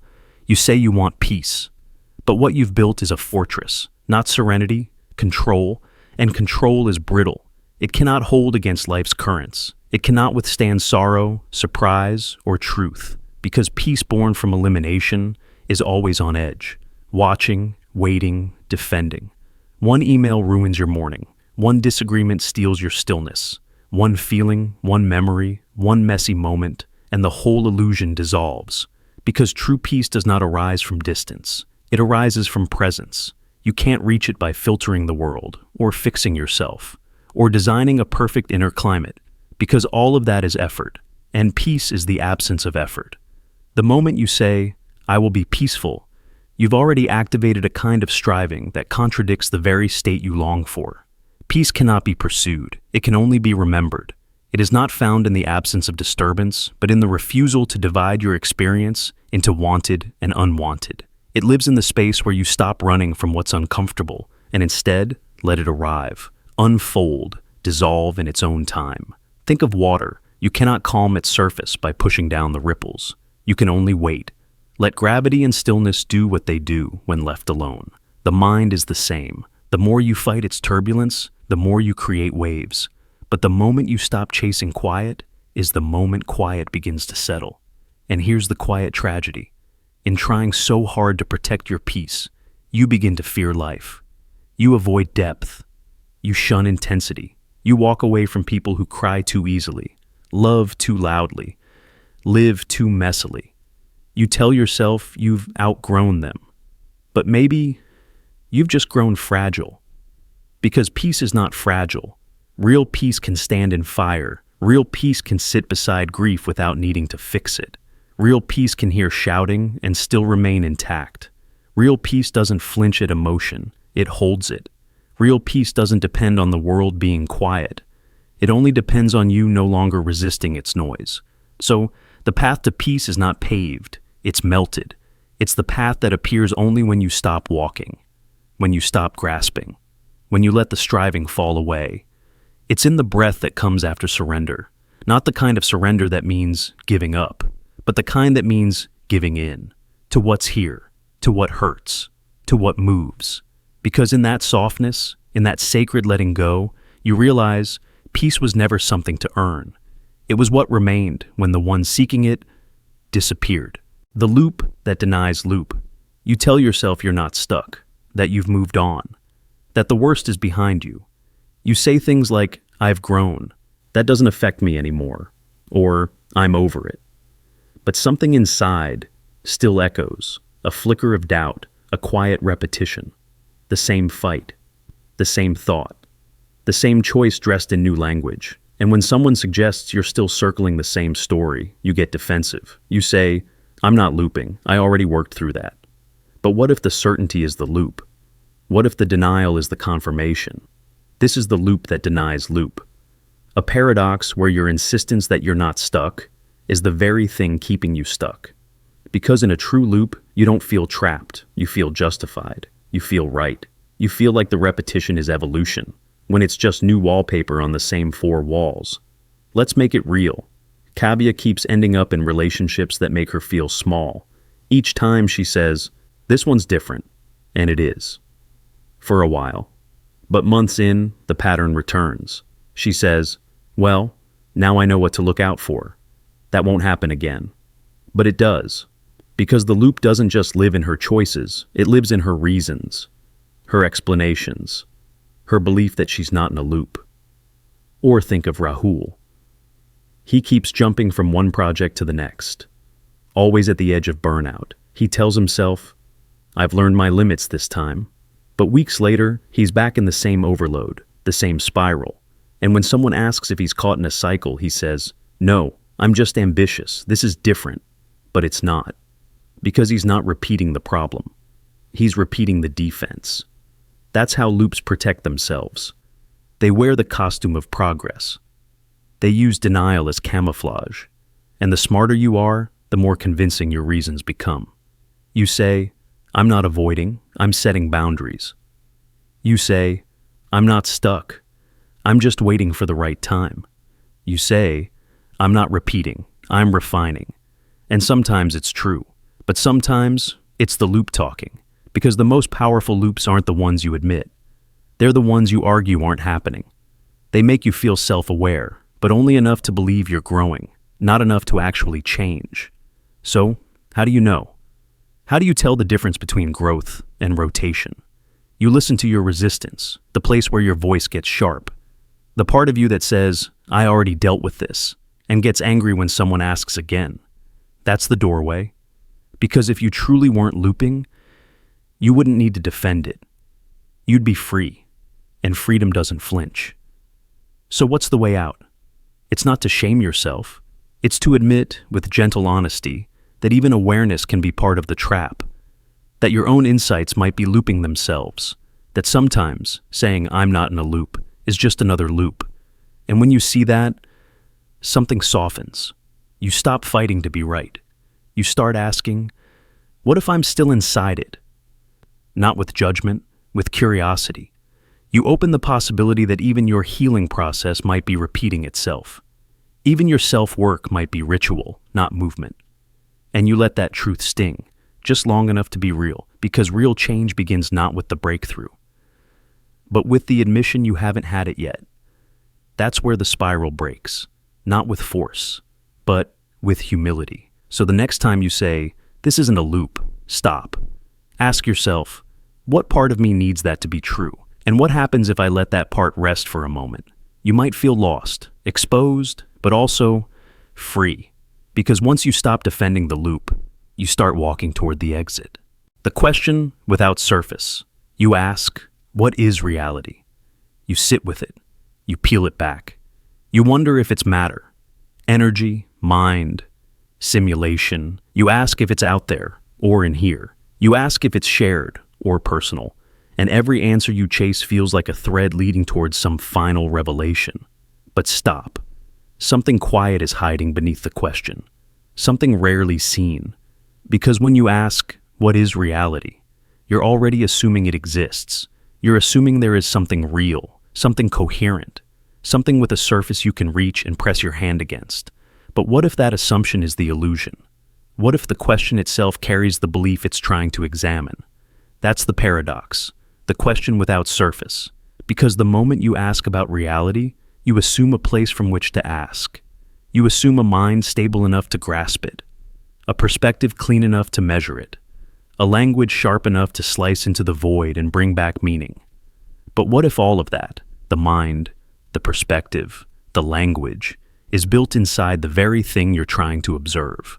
What if reality is not something you can question from the outside because you've never been outside? It's like asking, where is the edge of the ocean, while standing in water that goes on forever?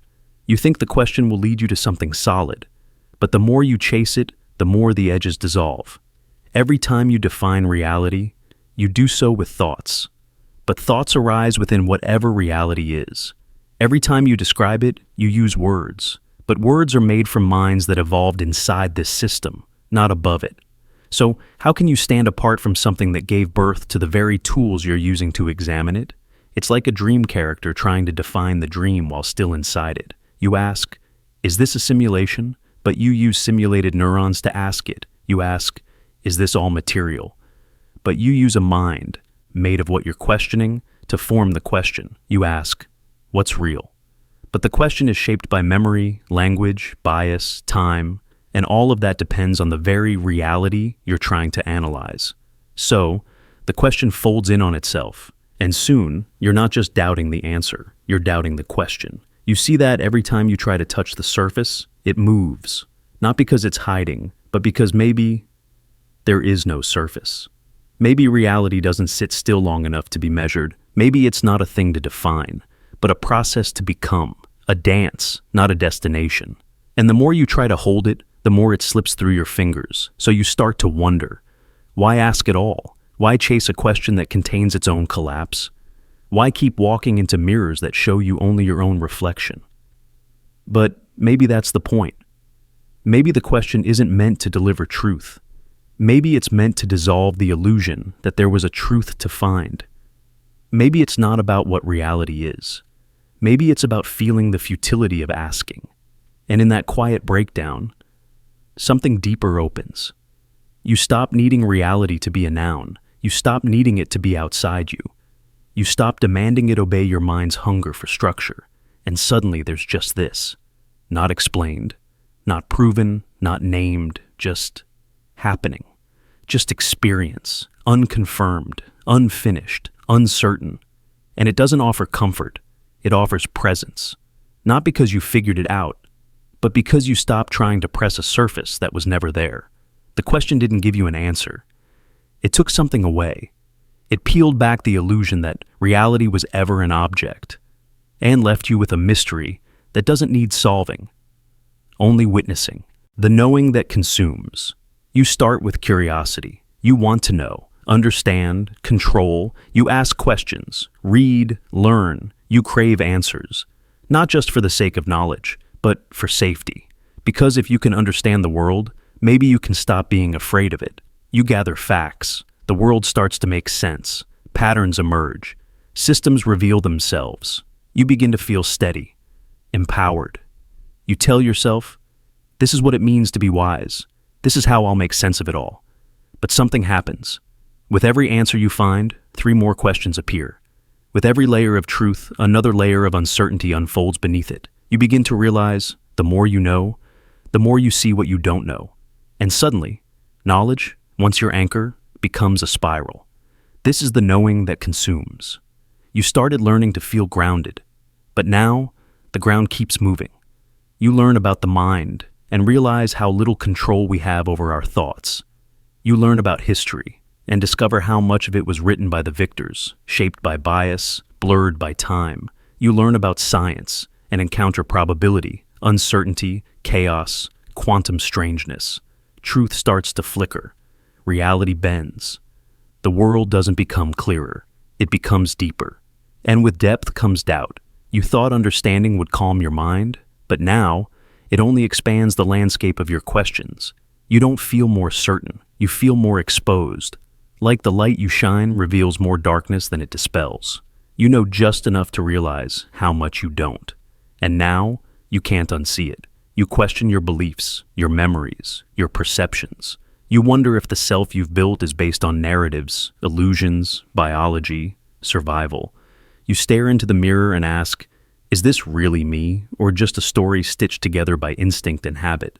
Knowledge was supposed to bring you peace, but now it keeps you up at night. You try to learn your way out of fear, but knowledge doesn't cancel fear. It refines it, sharpens it, teaches you the odds, the systems, the flaws, the fragility behind the facade. You look at the sky, and instead of comfort, you see cosmic indifference. You look at people, and instead of simplicity, you see layers of unconscious motive, bias, inherited pain. You're not just awake, you're aware. And that awareness can consume you, because once the veil lifts, the question never ends. What else am I missing? What else have I misunderstood? What else is waiting to be discovered that will undo what I think I know today? Knowledge becomes a hunger that never satisfies, an ocean with no floor. The further you dive, the less you touch. And the more you know, the more fragile knowledge itself begins to feel. You try to build a foundation, but every brick of truth rests on shifting sand. So what now? You could retreat, try to forget, pretend ignorance is comfort. Or you could change what knowledge means to you, because maybe wisdom isn't control, maybe it's humility. Maybe the point of learning isn't to remove doubt, but to carry it better, to become someone who walks through complexity without needing to collapse it, to understand that uncertainty isn't the enemy, it's the environment. The goal isn't to erase the unknown, it's to make peace with it. To hold your questions not like problems, but like companions. To say, I know this today, but I might not tomorrow. And that doesn't make me weak. It makes me honest. Because the mind that questions is not broken. It's alive. And yes, the knowing can consume you if you chase it to find control. But if you chase it to grow, to deepen, to unfold, then even the unraveling becomes beautiful. You are not here to conquer knowledge. You are here to dance with it. And sometimes, the most profound knowing is the knowing that lets go. The fire you feed, you feel the heat. You want something: recognition, success, love, escape. The wanting burns through your chest like hunger that never had a first bite. So you try to quiet it. You meditate, retreat, detach. You tell yourself, I don't need it anymore. You search for stillness, for freedom, for peace. But then it twists, because now you want freedom just as badly. You chase it, obsess over it, ache for it. You've traded one fire for another, and the flame keeps rising. This is the paradox of the fire you feed. It begins innocently. You notice the way desire owns you, how it makes you chase people who leave, goals that move, validation that disappears the moment it's touched. You feel enslaved by it. So you try to burn the chains. You say, I'll rise above this, I'll transcend. You turn to philosophy, spirituality, minimalism. You speak of non-attachment, but the way you chase detachment betrays you. It's not peace, it's still craving, still reaching, still fire, just with a different face. You want to want nothing, but you want that with everything you've got. And so you strike the match again. You meditate not for stillness, but to feel superior. You release people not because you've let go, but to prove you don't need them. You detach from outcomes, but secretly hope your detachment makes you more powerful. It's all desire wrapped in the language of freedom. You haven't escaped the fire, you've made it sacred. You've fed it the robes of purity. And still it burns. Because the truth is, desire cannot be extinguished by desire. That's the trap. You can't use the same engine that got you lost to drive you home. Trying to kill fire with fire is how forests vanish. And trying to silence craving by craving its absence only deepens your entanglement. Even the desire to be free is a desire. So what now? Do you surrender to craving? Let it consume you? No. But you see it. You see it clearly. You name it. Not to crush it, not to conquer it, but to stop mistaking it for truth. Because craving always wears masks. It tells you the next thing will bring peace. The next chapter, the next person, the next version of yourself. Even your best intentions, self-improvement, healing, enlightenment, can become fuel if you cling too tightly. So you don't fight the fire. You stop adding wood. You sit beside it. You let it burn without feeding it stories. You stop chasing silence. You stop chasing release. You let craving rise, and you do not obey it. You watch the desire come. You feel its heat, but you don't follow it into the forest. You don't try to smother it with bigger goals. You stay right here, still, honest, awake. Eventually, something shifts. The fire doesn't go out, but it softens. You realize it never needed to be conquered, only seen without illusion, without narrative, without worship. You can want things, you can enjoy things, but you stop believing they'll save you. You stop needing the flame to validate your aliveness. And in that shift, a strange freedom emerges, not from the absence of desire, but from no longer being owned by it. You live, you burn a little, but you don't disappear. Because now you know, you are not the fire. You are the space it flickers in, and the less you feed it, the more you remember, you were never in danger of burning up. The you that never was. You move through life with the quiet certainty that you are real, solid, continuous. The same person, more or less, who existed yesterday, last year, 10 years ago. You carry your name, your memories, your habits, your desires like a thread that ties it all together. I am me, you say, and it feels unquestionable. But what if that thread is an illusion? What if the self you protect, reference, and speak from never actually existed? This is the you that never was, the haunting realization that the you think of as constant is just a convincing echo, a story stitched together by memory, sustained by habit, animated by sensation, but without any true anchor beneath it. Start with the body. Every few years, nearly every cell in you is replaced. Bones, skin, blood, organs.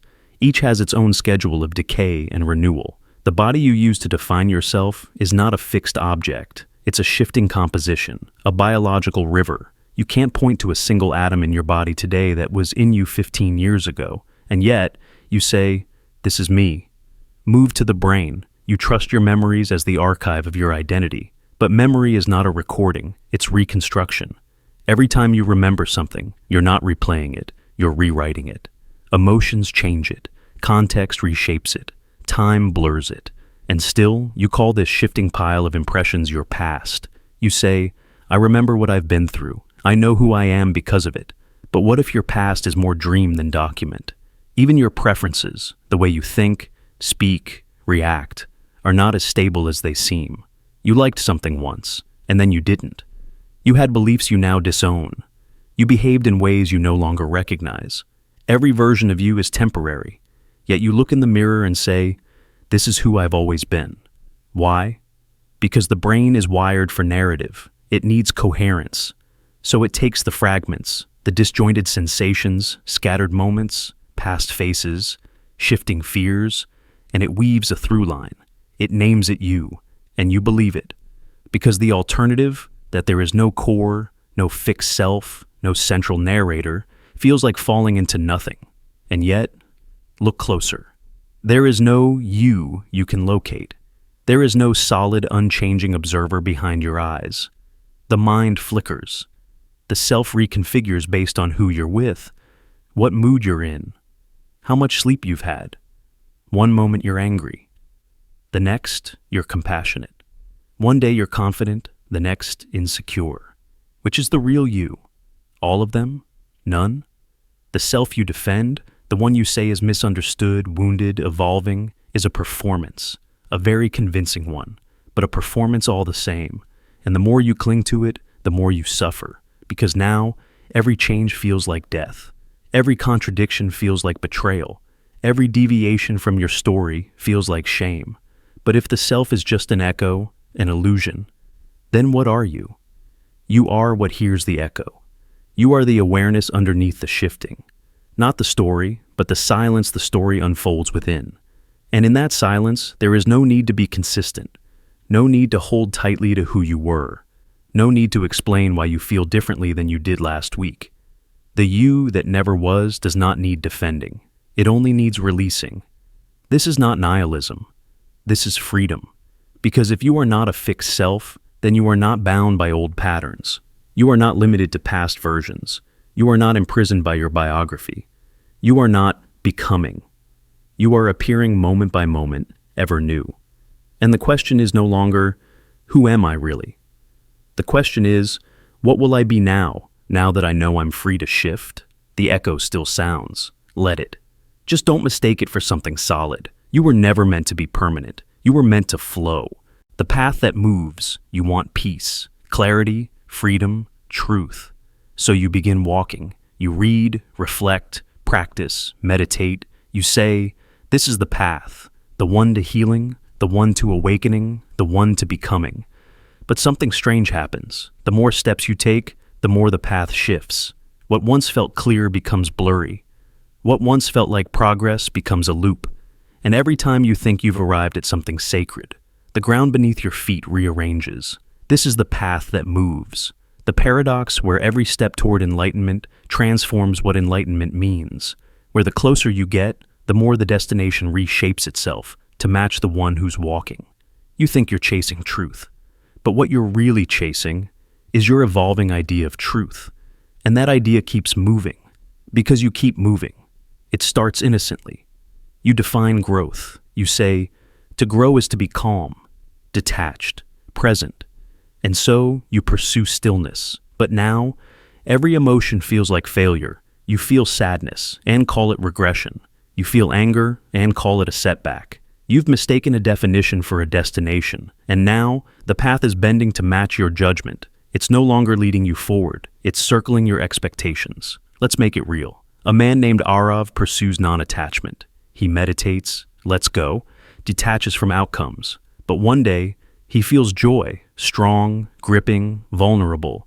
And instead of welcoming it, he resists. Joy feels like clinging, he says. I must let this go. But he doesn't see the irony. His path to peace has become a prison. Not because joy is dangerous, but because his idea of enlightenment no longer allows joy to stay. The path moved. Or, take Liana. She decides that healing means never feeling anxious again. So, every time anxiety returns, she doubles down. More breath work, more analysis, more control. But now, the pursuit of healing becomes the fuel for the fear. She's no longer walking the path. She's chasing the version of herself that can walk it perfectly.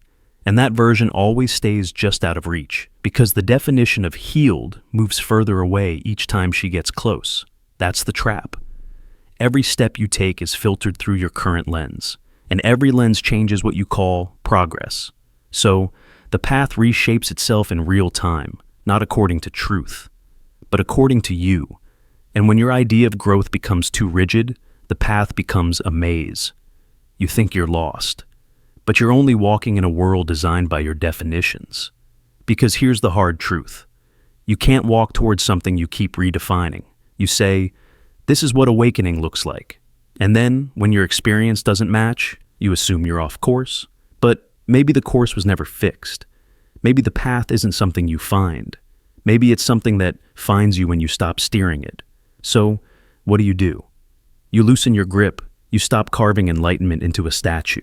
You let it breathe.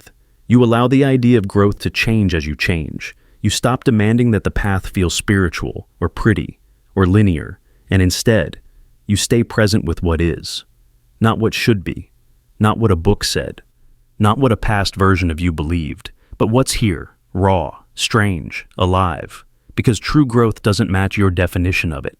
It breaks it, and then asks you to walk anyway. Not toward a perfect version of you, not toward a final answer, but into the next step, with bare feet, with open hands, with no map. So the next time the path shifts beneath you, don't panic. Don't chase the old shape. Just pause, breathe, and listen. Because the path is not fixed, and neither are you. You're not failing because it changed. You're growing because it did.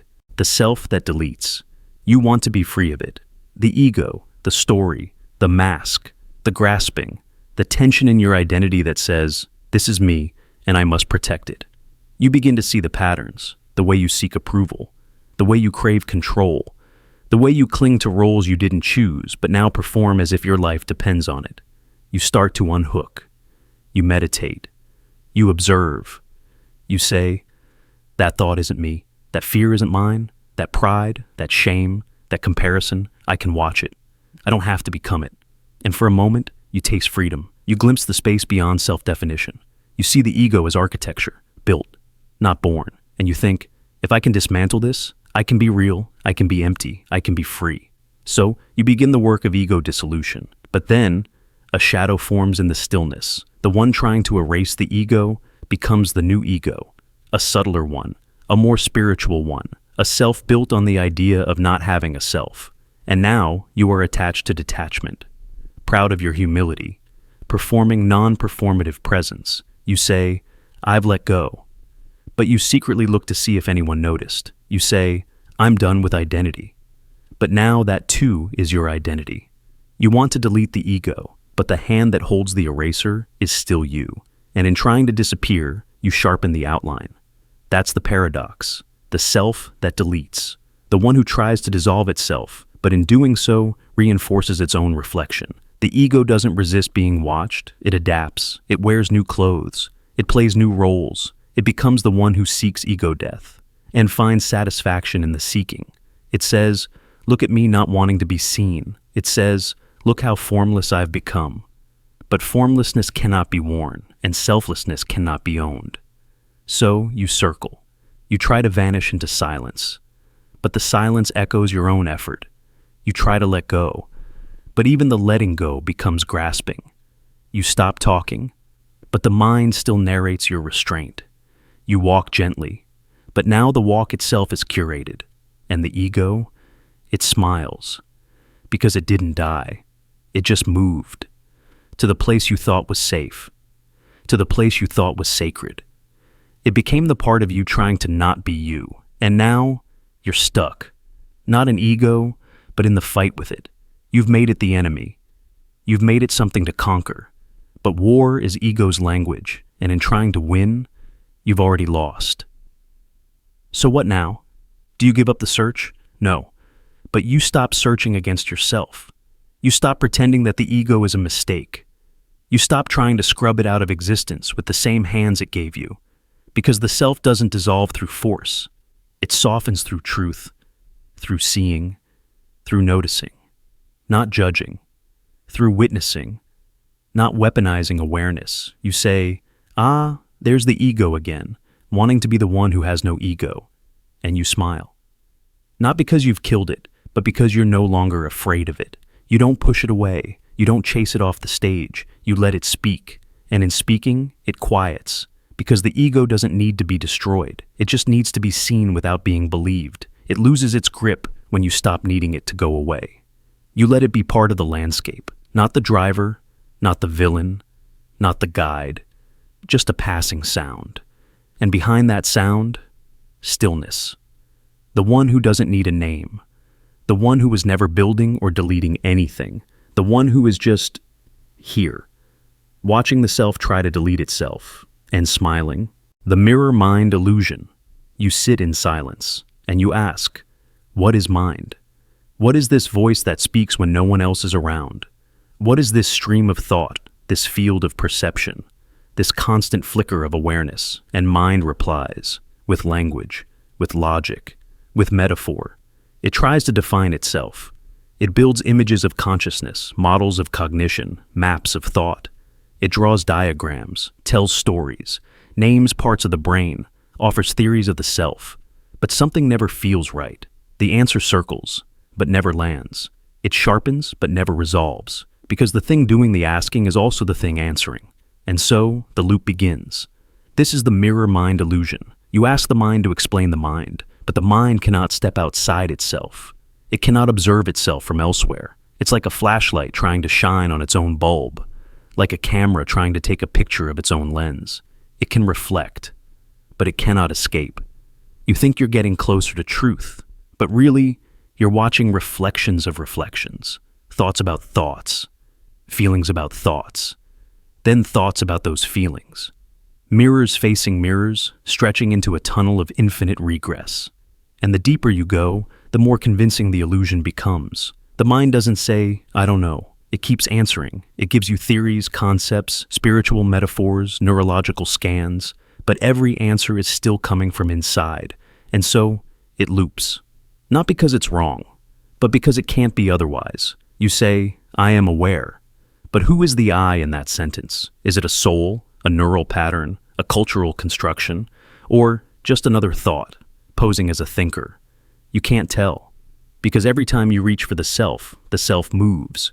Every time you point to the source of awareness, it shifts to the pointer. It's like a mirror looking for its own edge.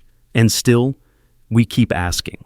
Not out of foolishness, but out of something deeper, something sacred. The very act of asking is the proof that awareness is alive. It doesn't need to escape itself to matter. The loop isn't a failure. It's a flame. It lights itself, sustains itself, knows itself, not as an object, but as a process. The mind isn't a thing to be solved. It's a movement to be witnessed. You ask, what am I? And mind responds. Not with answers, but with more mirrors. Sometimes in the form of thought, sometimes in silence, sometimes in the haunting realization that even your confusion is being watched by something within. You cannot stand outside your own awareness, but you can stand still inside it.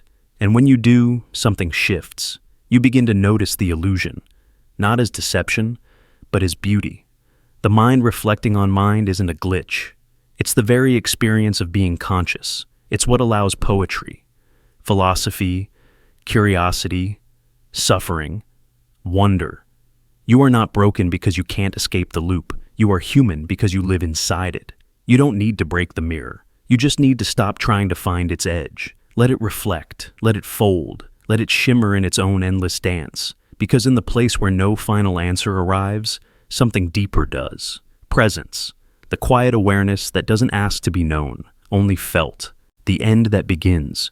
You work toward it. Slowly, painfully, with everything you've got. A truth, a decision, a sense of meaning. You reach the moment where it finally clicks. The answer, the closure, the insight. It feels like landing. You exhale. Finally. This is it. But then, it shifts. The clarity wavers. Another thought emerges. A deeper layer unfolds beneath the surface. You realize the end wasn't an answer. It was a doorway. And beyond it waits something more uncertain, more vast, more unfinished. This is the paradox of the end that begins. We crave conclusions, not because they're true, but because they contain. They wrap chaos in a box we can carry. We want stories to end, arcs to resolve, meanings to crystallize.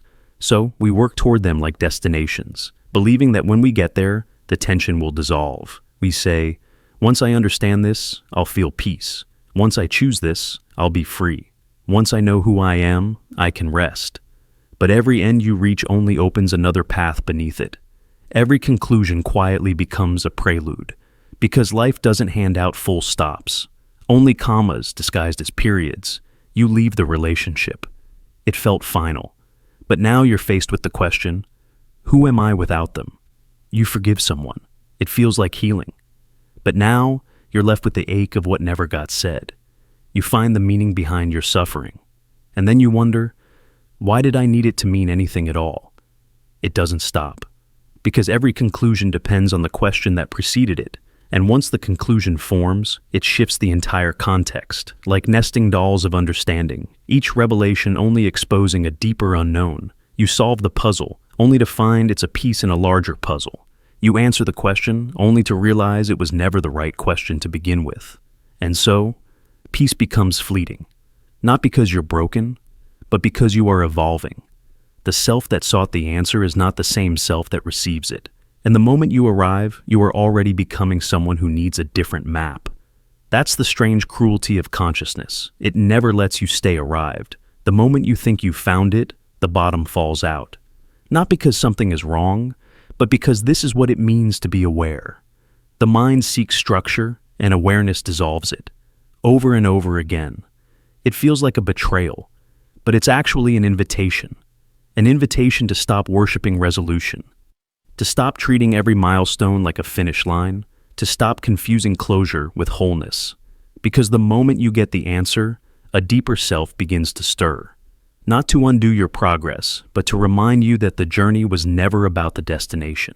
It was about motion, about humility, about learning how to stay open when you most want to shut down. This applies to everything. To healing, to purpose, to grief, to growth. You think the grief ends when the tears stop, but then years later, it rises again, in new shapes with new questions. You think growth ends when you become your best self, but then that self begins to feel like another mask, another shell to shed.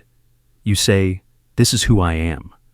But time whispers, not for long, and it's terrifying. To live in a world where everything unfolds endlessly, where no door stays closed, where no identity stays fixed, where no truth stays untouched by the next truth. But if you sit with that long enough, it also becomes beautiful, because if the end always begins, then you are never stuck, never truly lost. You're just in the space between one unfolding and the next.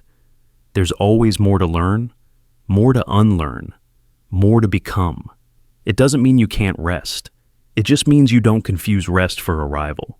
You learn to let conclusions be temporary. You learn to hold your answers like leaves on water, lightly, lovingly, knowing they'll drift. And when the next question comes, you don't resist. You say, here it is, the next beginning. Not a failure, not a loop, but a deeper spiral. This is how transformation happens. Not by finally becoming something, but by learning how to keep becoming, again and again and again. The wake that dreams. You wake up. The sheets are familiar. The light slants across the wall. You remember your name, your obligations, your history. And just like that, you call it real. The dream has ended. Now you are awake. But beneath that certainty, something trembles. What makes this waking any more real than the dream that held you moments ago? Was it clarity? Continuity? Consensus? Or was it simply the moment you decided to agree? This is waking, and that was not. This is the wake that dreams, the haunting edge where waking and dreaming blur, where the boundaries of real and not real dissolve into something weightless. And what's left isn't certainty, but a quiet, looping disorientation. In dreams, things shift. Identities change mid-sentence. Time folds. You fall through impossible stories and believe them without question until you wake. And then, with the reflex of a magician revealing the trick, you laugh. It wasn't real. But who decided that? Because in the moment of the dream, you were convinced. Your heart raced. You loved. You fought. You felt sorrow, urgency, confusion. Your body responded. Your mind believed. And now, this waking world insists. That wasn't true. This is. But what is this? This world is also stitched from patterns you didn't invent. Gravity, emotion, habit, cause and effect. You didn't choose this language, these social rules, these systems of meaning. You inherited them. You agreed to call them real because others did too. That agreement gave structure, but is consensus truth? When you examine it closely, this waking life is dreamlike in its own right. The mind fabricates continuity from fragments. You walk through imagined futures, fictional fears, remembered pasts. You react to projections, defend identities, chase symbols. You hallucinate meaning into a universe that offers none unprompted. And you call that stability. In the dream, a door becomes a hallway, becomes an ocean. In waking, a glance becomes a judgment, becomes a story. Both worlds bend beneath the weight of interpretation. So what makes this state real? The fact that others share it? Even that is fragile. People hallucinate. People forget. People split from themselves in grief, in trauma, in ecstasy. Their realities fracture, and still, they are considered awake. Yet the line between psychosis and clarity, between dreamer and rational thinker, is thinner than we admit. And the mind walks that line daily. Lucid dreamers know the moment, that eerie click when the dream becomes self-aware. You realize the landscape is made of you. The walls respond. The sky shifts with emotion. There's power in it, and terror. Because once you know you're dreaming, you can no longer surrender to the dream. You carry the burden of the architect. Waking can feel the same. Once you see how constructed this reality is, once you notice how much of what you call self is built from memory, from reaction, from imitation, something breaks open. You stop trusting solidity. You stop assuming realness. You start asking, what if I've been sleepwalking through this agreement called life? But here's the twist. You don't need to prove whether waking or dreaming is more real. The point isn't to find which is true. The point is to see how both are stories the mind tells itself.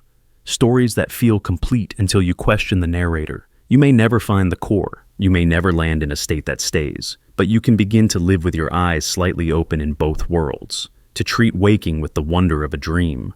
To treat dreaming with the presence of waking. And in that overlap, something honest stirs. Not the truth of what's real, but the truth that you are the one watching it unfold. Not always in control, not always certain, but always aware. And that awareness, the one that sees both dream and wake without needing to name either, is what's real. Not because it proves anything, but because it's the only thing that remains when the dream ends, and the next dream begins. The key that locks. You want to understand, to make sense of the chaos, to turn confusion into clarity, so you reach for knowledge, a concept, a diagnosis, a pattern, a theory, and it works. You feel the pieces click into place. The unknown becomes named. The fog lifts. This must be it, you think.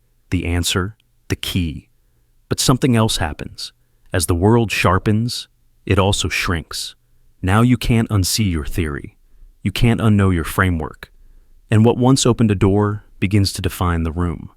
This is the key that locks, the paradox where understanding solves, but also confines, where knowledge clarifies one part of reality and blinds you to everything outside its walls, because every explanation is a filter, every insight is also a boundary, and the key that freed you slowly becomes a cage. Let's make it real. You realize you have anxiety. It's a breakthrough.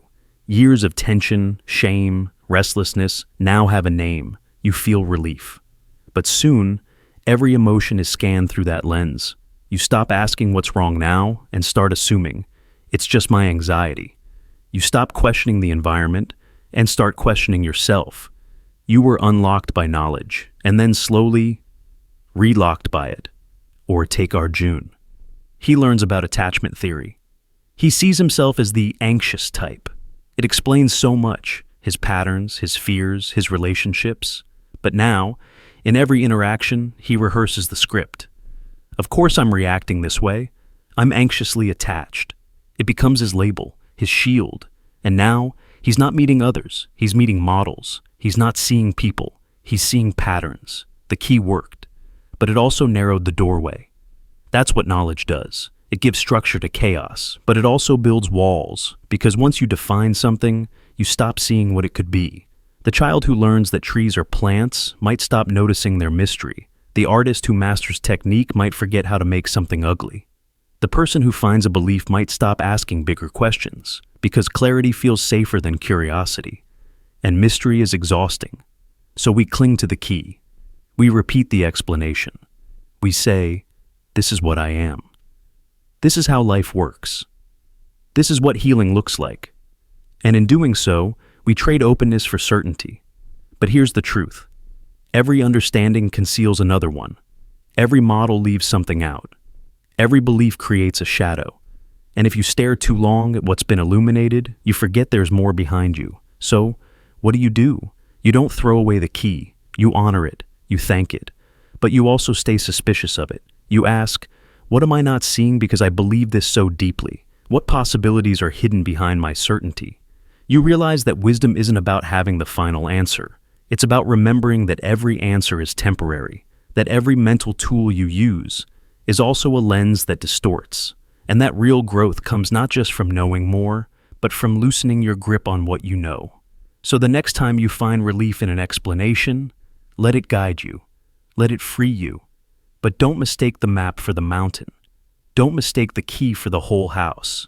Keep walking, keep noticing, keep asking the question after the answer, because sometimes the real door opens when you stop needing to unlock it and just sit with the mystery, not to solve it, but to finally see it again.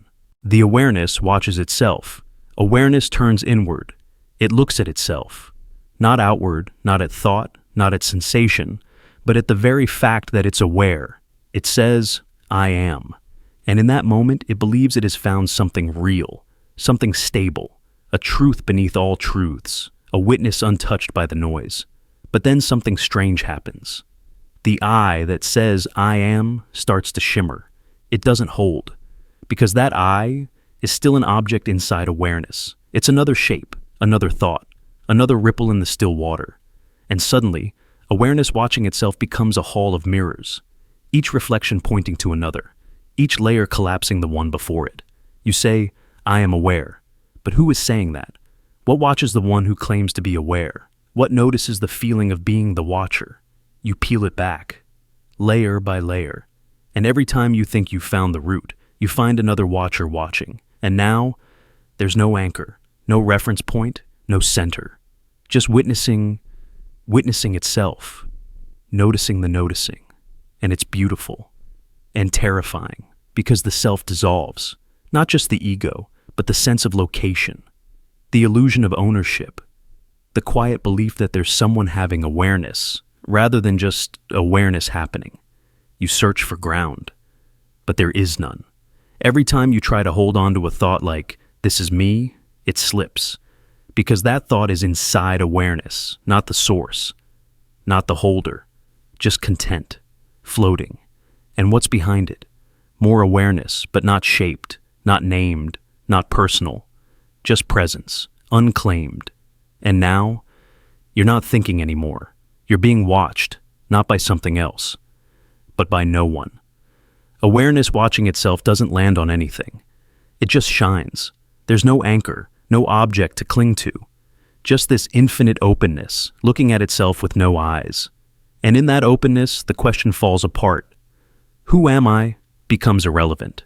Not because it's answered, but because it's dissolved. The I that asks it is gone, revealed to be a thought, a habit, a voice that was mistaken for a source. And now, without the question, there's just quiet. Not the quiet of silence, but the quiet of no more chasing.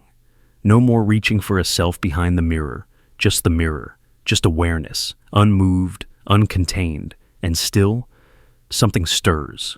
A whisper in the back of the mind, a thought tries to return, to say, yes, but what is this? And it's okay. Let it speak. Let it ask. Let it try to name the nameless, because even that question is seen. Even that confusion is held. Even the mind's last attempt to grasp is gently witnessed by something that has no form. That's the mystery. Awareness doesn't need a self to exist. It doesn't need a center to shine. It doesn't need to say, I am aware. It just is. Not as a person, not as a soul, not as a consciousness with shape, but as the formless seeing. The space in which all identity flickers and fades. And once you glimpse this, truly glimpse it, you stop trying to hold it. You stop needing to stabilize it. You stop needing to describe what cannot be touched. You let awareness be, without watcher, without label, without story. And in that moment, what's left? Nothing and everything. The mirror of logic. You want to understand the world, so you reach for logic. You break things down, cause and effect, premises and conclusions. You test ideas against reason, against structure, against the clean precision of if this, then that. Logic feels solid. It feels safe, like a mirror that reflects only what's real. You believe that if something passes through the gates of reason, it must be true. But here's the twist. Logic doesn't exist outside the world. It exists inside it, which means everything logic tells you about life, about meaning, about reality, is shaped by the very thing it's trying to explain. This is the mirror of logic. You try to understand reality by using logic, but logic is not separate from reality. It's a pattern within it. A mirror made by the same hands that made the chaos, the pain, the randomness, the beauty. A mirror that reflects, but only from inside the room. You're not holding a lens above existence. You're peering through one within it, which means logic can never show you everything. It can only show you what fits inside its frame.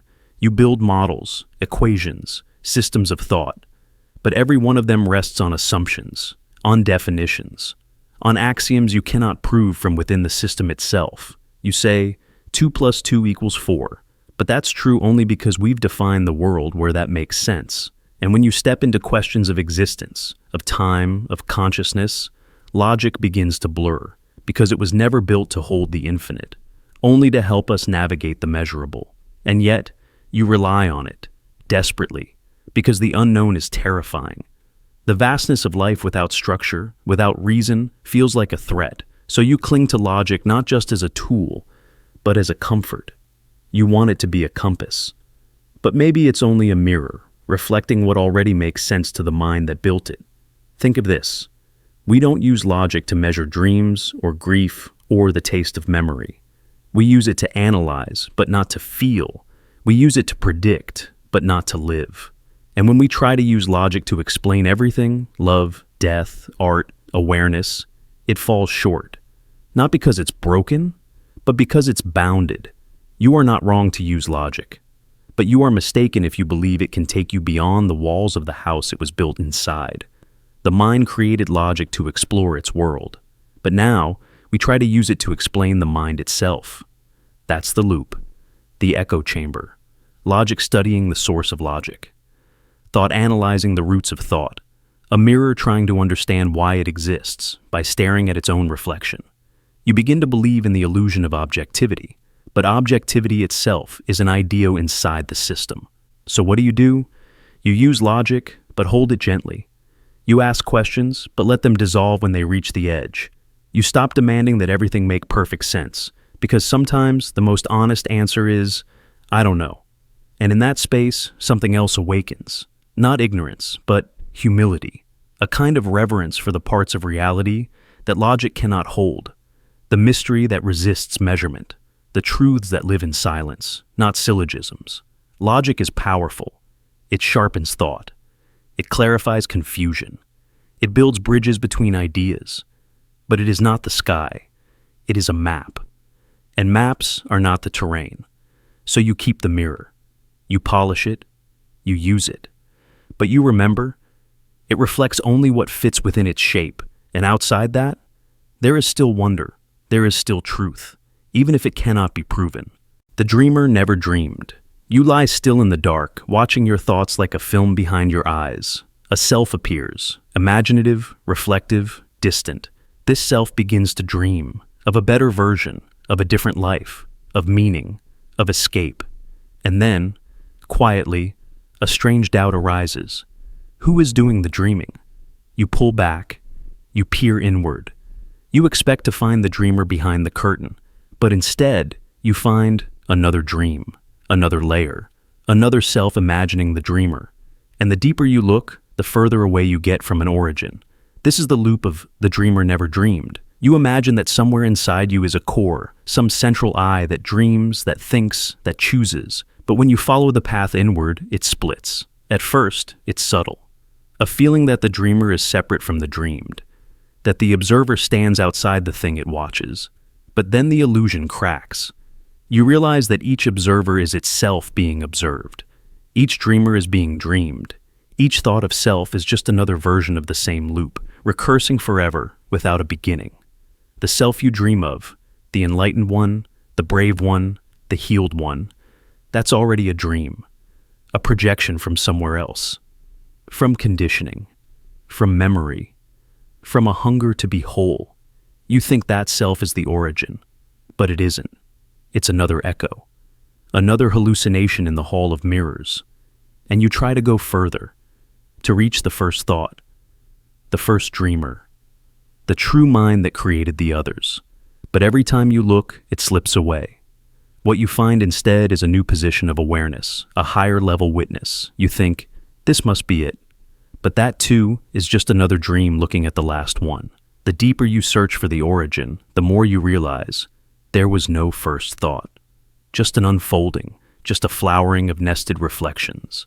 Even now, as you think, I am realizing this. That thought is dreaming another dreamer into existence, and behind it, another, and behind that, another still. So who then is dreaming? No one, and everyone. The self is a construction, layered from memory, emotion, expectation, desire. Your mind is a hall with no floor, a spiral with no center. And yet, you keep searching, because you believe that if you could just find the root, the foundation, the one who really thinks, really chooses, really sees, then you'd finally rest. You'd finally be real. But the self that wants to be real is already a dream. The you narrating this sentence is just another character created by language, by thought, by the brain trying to stitch continuity out of chaos. And when you finally accept that, when you stop trying to find the original dreamer, something unexpected happens. Stillness. Not panic, not despair, just openness. You stop needing to be someone at all. You stop searching for the source and begin to live inside the unfolding. You become a space through which experience moves. Not a thing, but a happening. A phenomenon. Thought still happens. Desire still flickers. Imagination still rises. But now, you don't confuse the arising with an ariser. The dream keeps dreaming itself, and you float through it, not lost, not found, just awake inside the dream. That's the paradox. You never dreamed, and yet, everything is dreaming through you, not as an act of will, but as the nature of what is. You aren't the dreamer. You're the dream dreaming of itself. And that's not a riddle to solve. That's the truth you learn to breathe. The last loop remains. You feel like you've reached the end. After all the spirals, all the questions, all the recursive truths and self-erasing insights, you arrive at what feels like the final paradox, the one that wraps it all, the one that explains why nothing can ever fully close, and why every attempt to end simply folds back into another beginning. You name it. You call it the last one, the last paradox, the last loop, and that's when it happens. Another begins. This is the last loop remains, the strange and inevitable realization that the act of ending is itself a continuation. That the moment you declare final, you spark the conditions for something new to emerge, not in contrast, but in perfect recursive rhythm. Closure, it turns out, is not an escape, it's a trigger. Because to name a loop is to participate in it. To say, this is the last paradox, is to give form to a concept. And once form appears, so does duality. The moment you point to an end, you create a border. And where there's a border, there's an outside. And where there's an outside, the mind must wonder, what's beyond? So another loop opens. And this isn't a flaw in logic. It's the architecture of consciousness. The self-reflective nature of awareness means it can never be still.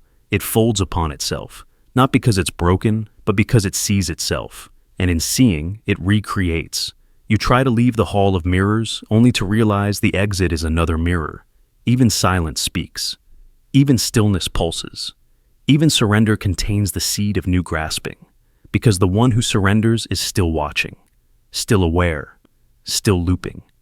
Think of every ending you've ever claimed. I've figured it out. I'm done with this pattern.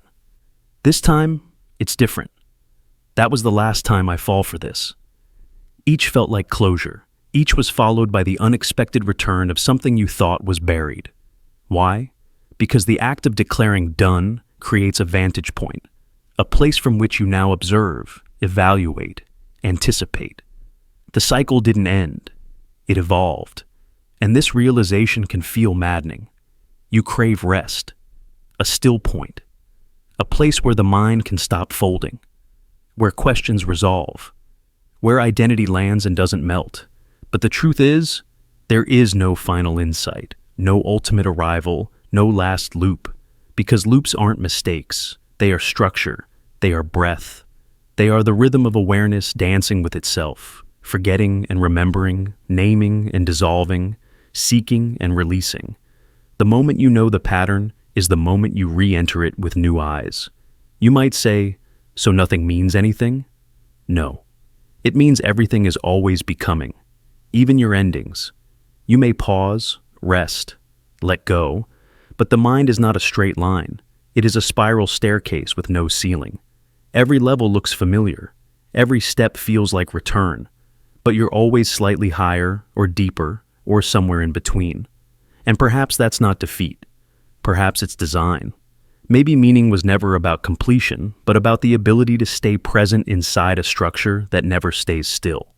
So what do you do when even your closures reopen? You smile. You bow. You name the loop. Not to escape it, but to honor it. You say, this is the last paradox. And when the next begins, you say, ah, there you are. Because the final paradox is this. There is no last paradox. Only the one you're inside now, until it folds, and the next one begins. The mirror inside thought. You think a thought. I'm not good enough. And then another voice follows. Why do I always think that? Now you're not just having the thought. You're observing it. You say, maybe I think that because of childhood or trauma or comparison. And then yet another thought emerges. Am I just blaming the past to avoid responsibility? And suddenly, you're no longer in the original emotion. You're in a hall of mirrors. This is the mirror inside thought, a place where every self-reflection reflects another reflection, where you're not just thinking, you're watching yourself think, then watching yourself watch, and then questioning the watcher, until you don't know who's real anymore. It's not a breakdown, it's a recursion, a trap disguised as intelligence. The smarter you get, the more mirrors you build. Each one sharper, more self-aware, more psychologically advanced. And yet, each one takes you further from the core, because the more you examine your thoughts, the more they fracture. And the more you try to find the real you behind them all, the more that you slips away. It's like trying to find your reflection in a mirror that's looking at another mirror. You can see 1,000 versions, but never touch the source. You sit alone and think, I'm anxious. Then, is this real anxiety? Or am I just over-identifying with emotion? Then, maybe I'm pathologizing normal feelings because I've read too much self-help. Then, maybe I just said that to sound enlightened. Maybe I'm lying to myself. And now, you're 5 mirrors deep, doubting everything, including the doubt. The original feeling, gone. Buried beneath layers of interpretation. Let's make it real. A girl named Rena feels jealous. A friend succeeds. She smiles, but inside, there's a sting. Her first thought, I shouldn't feel this. Her second, why do I always compare? Her third, maybe I crave validation because I lack inner worth. But then she stops. Is this honest reflection or just emotional gymnastics? Am I processing or self-flagellating? And now, she doesn't even know if the jealousy is real or just a distorted echo of her attempt to analyze it away. The thought has folded in on itself. This happens to all of us. The more we try to understand who we are, the more fragmented we become. Because thought is recursive. It loops. It builds mirrors. And those mirrors reflect not truth, but image, representation. A simulation of the self, not the self itself. And we get lost inside it. Not because we're broken, but because we're trying to see ourselves in a tool that was never meant to show the whole.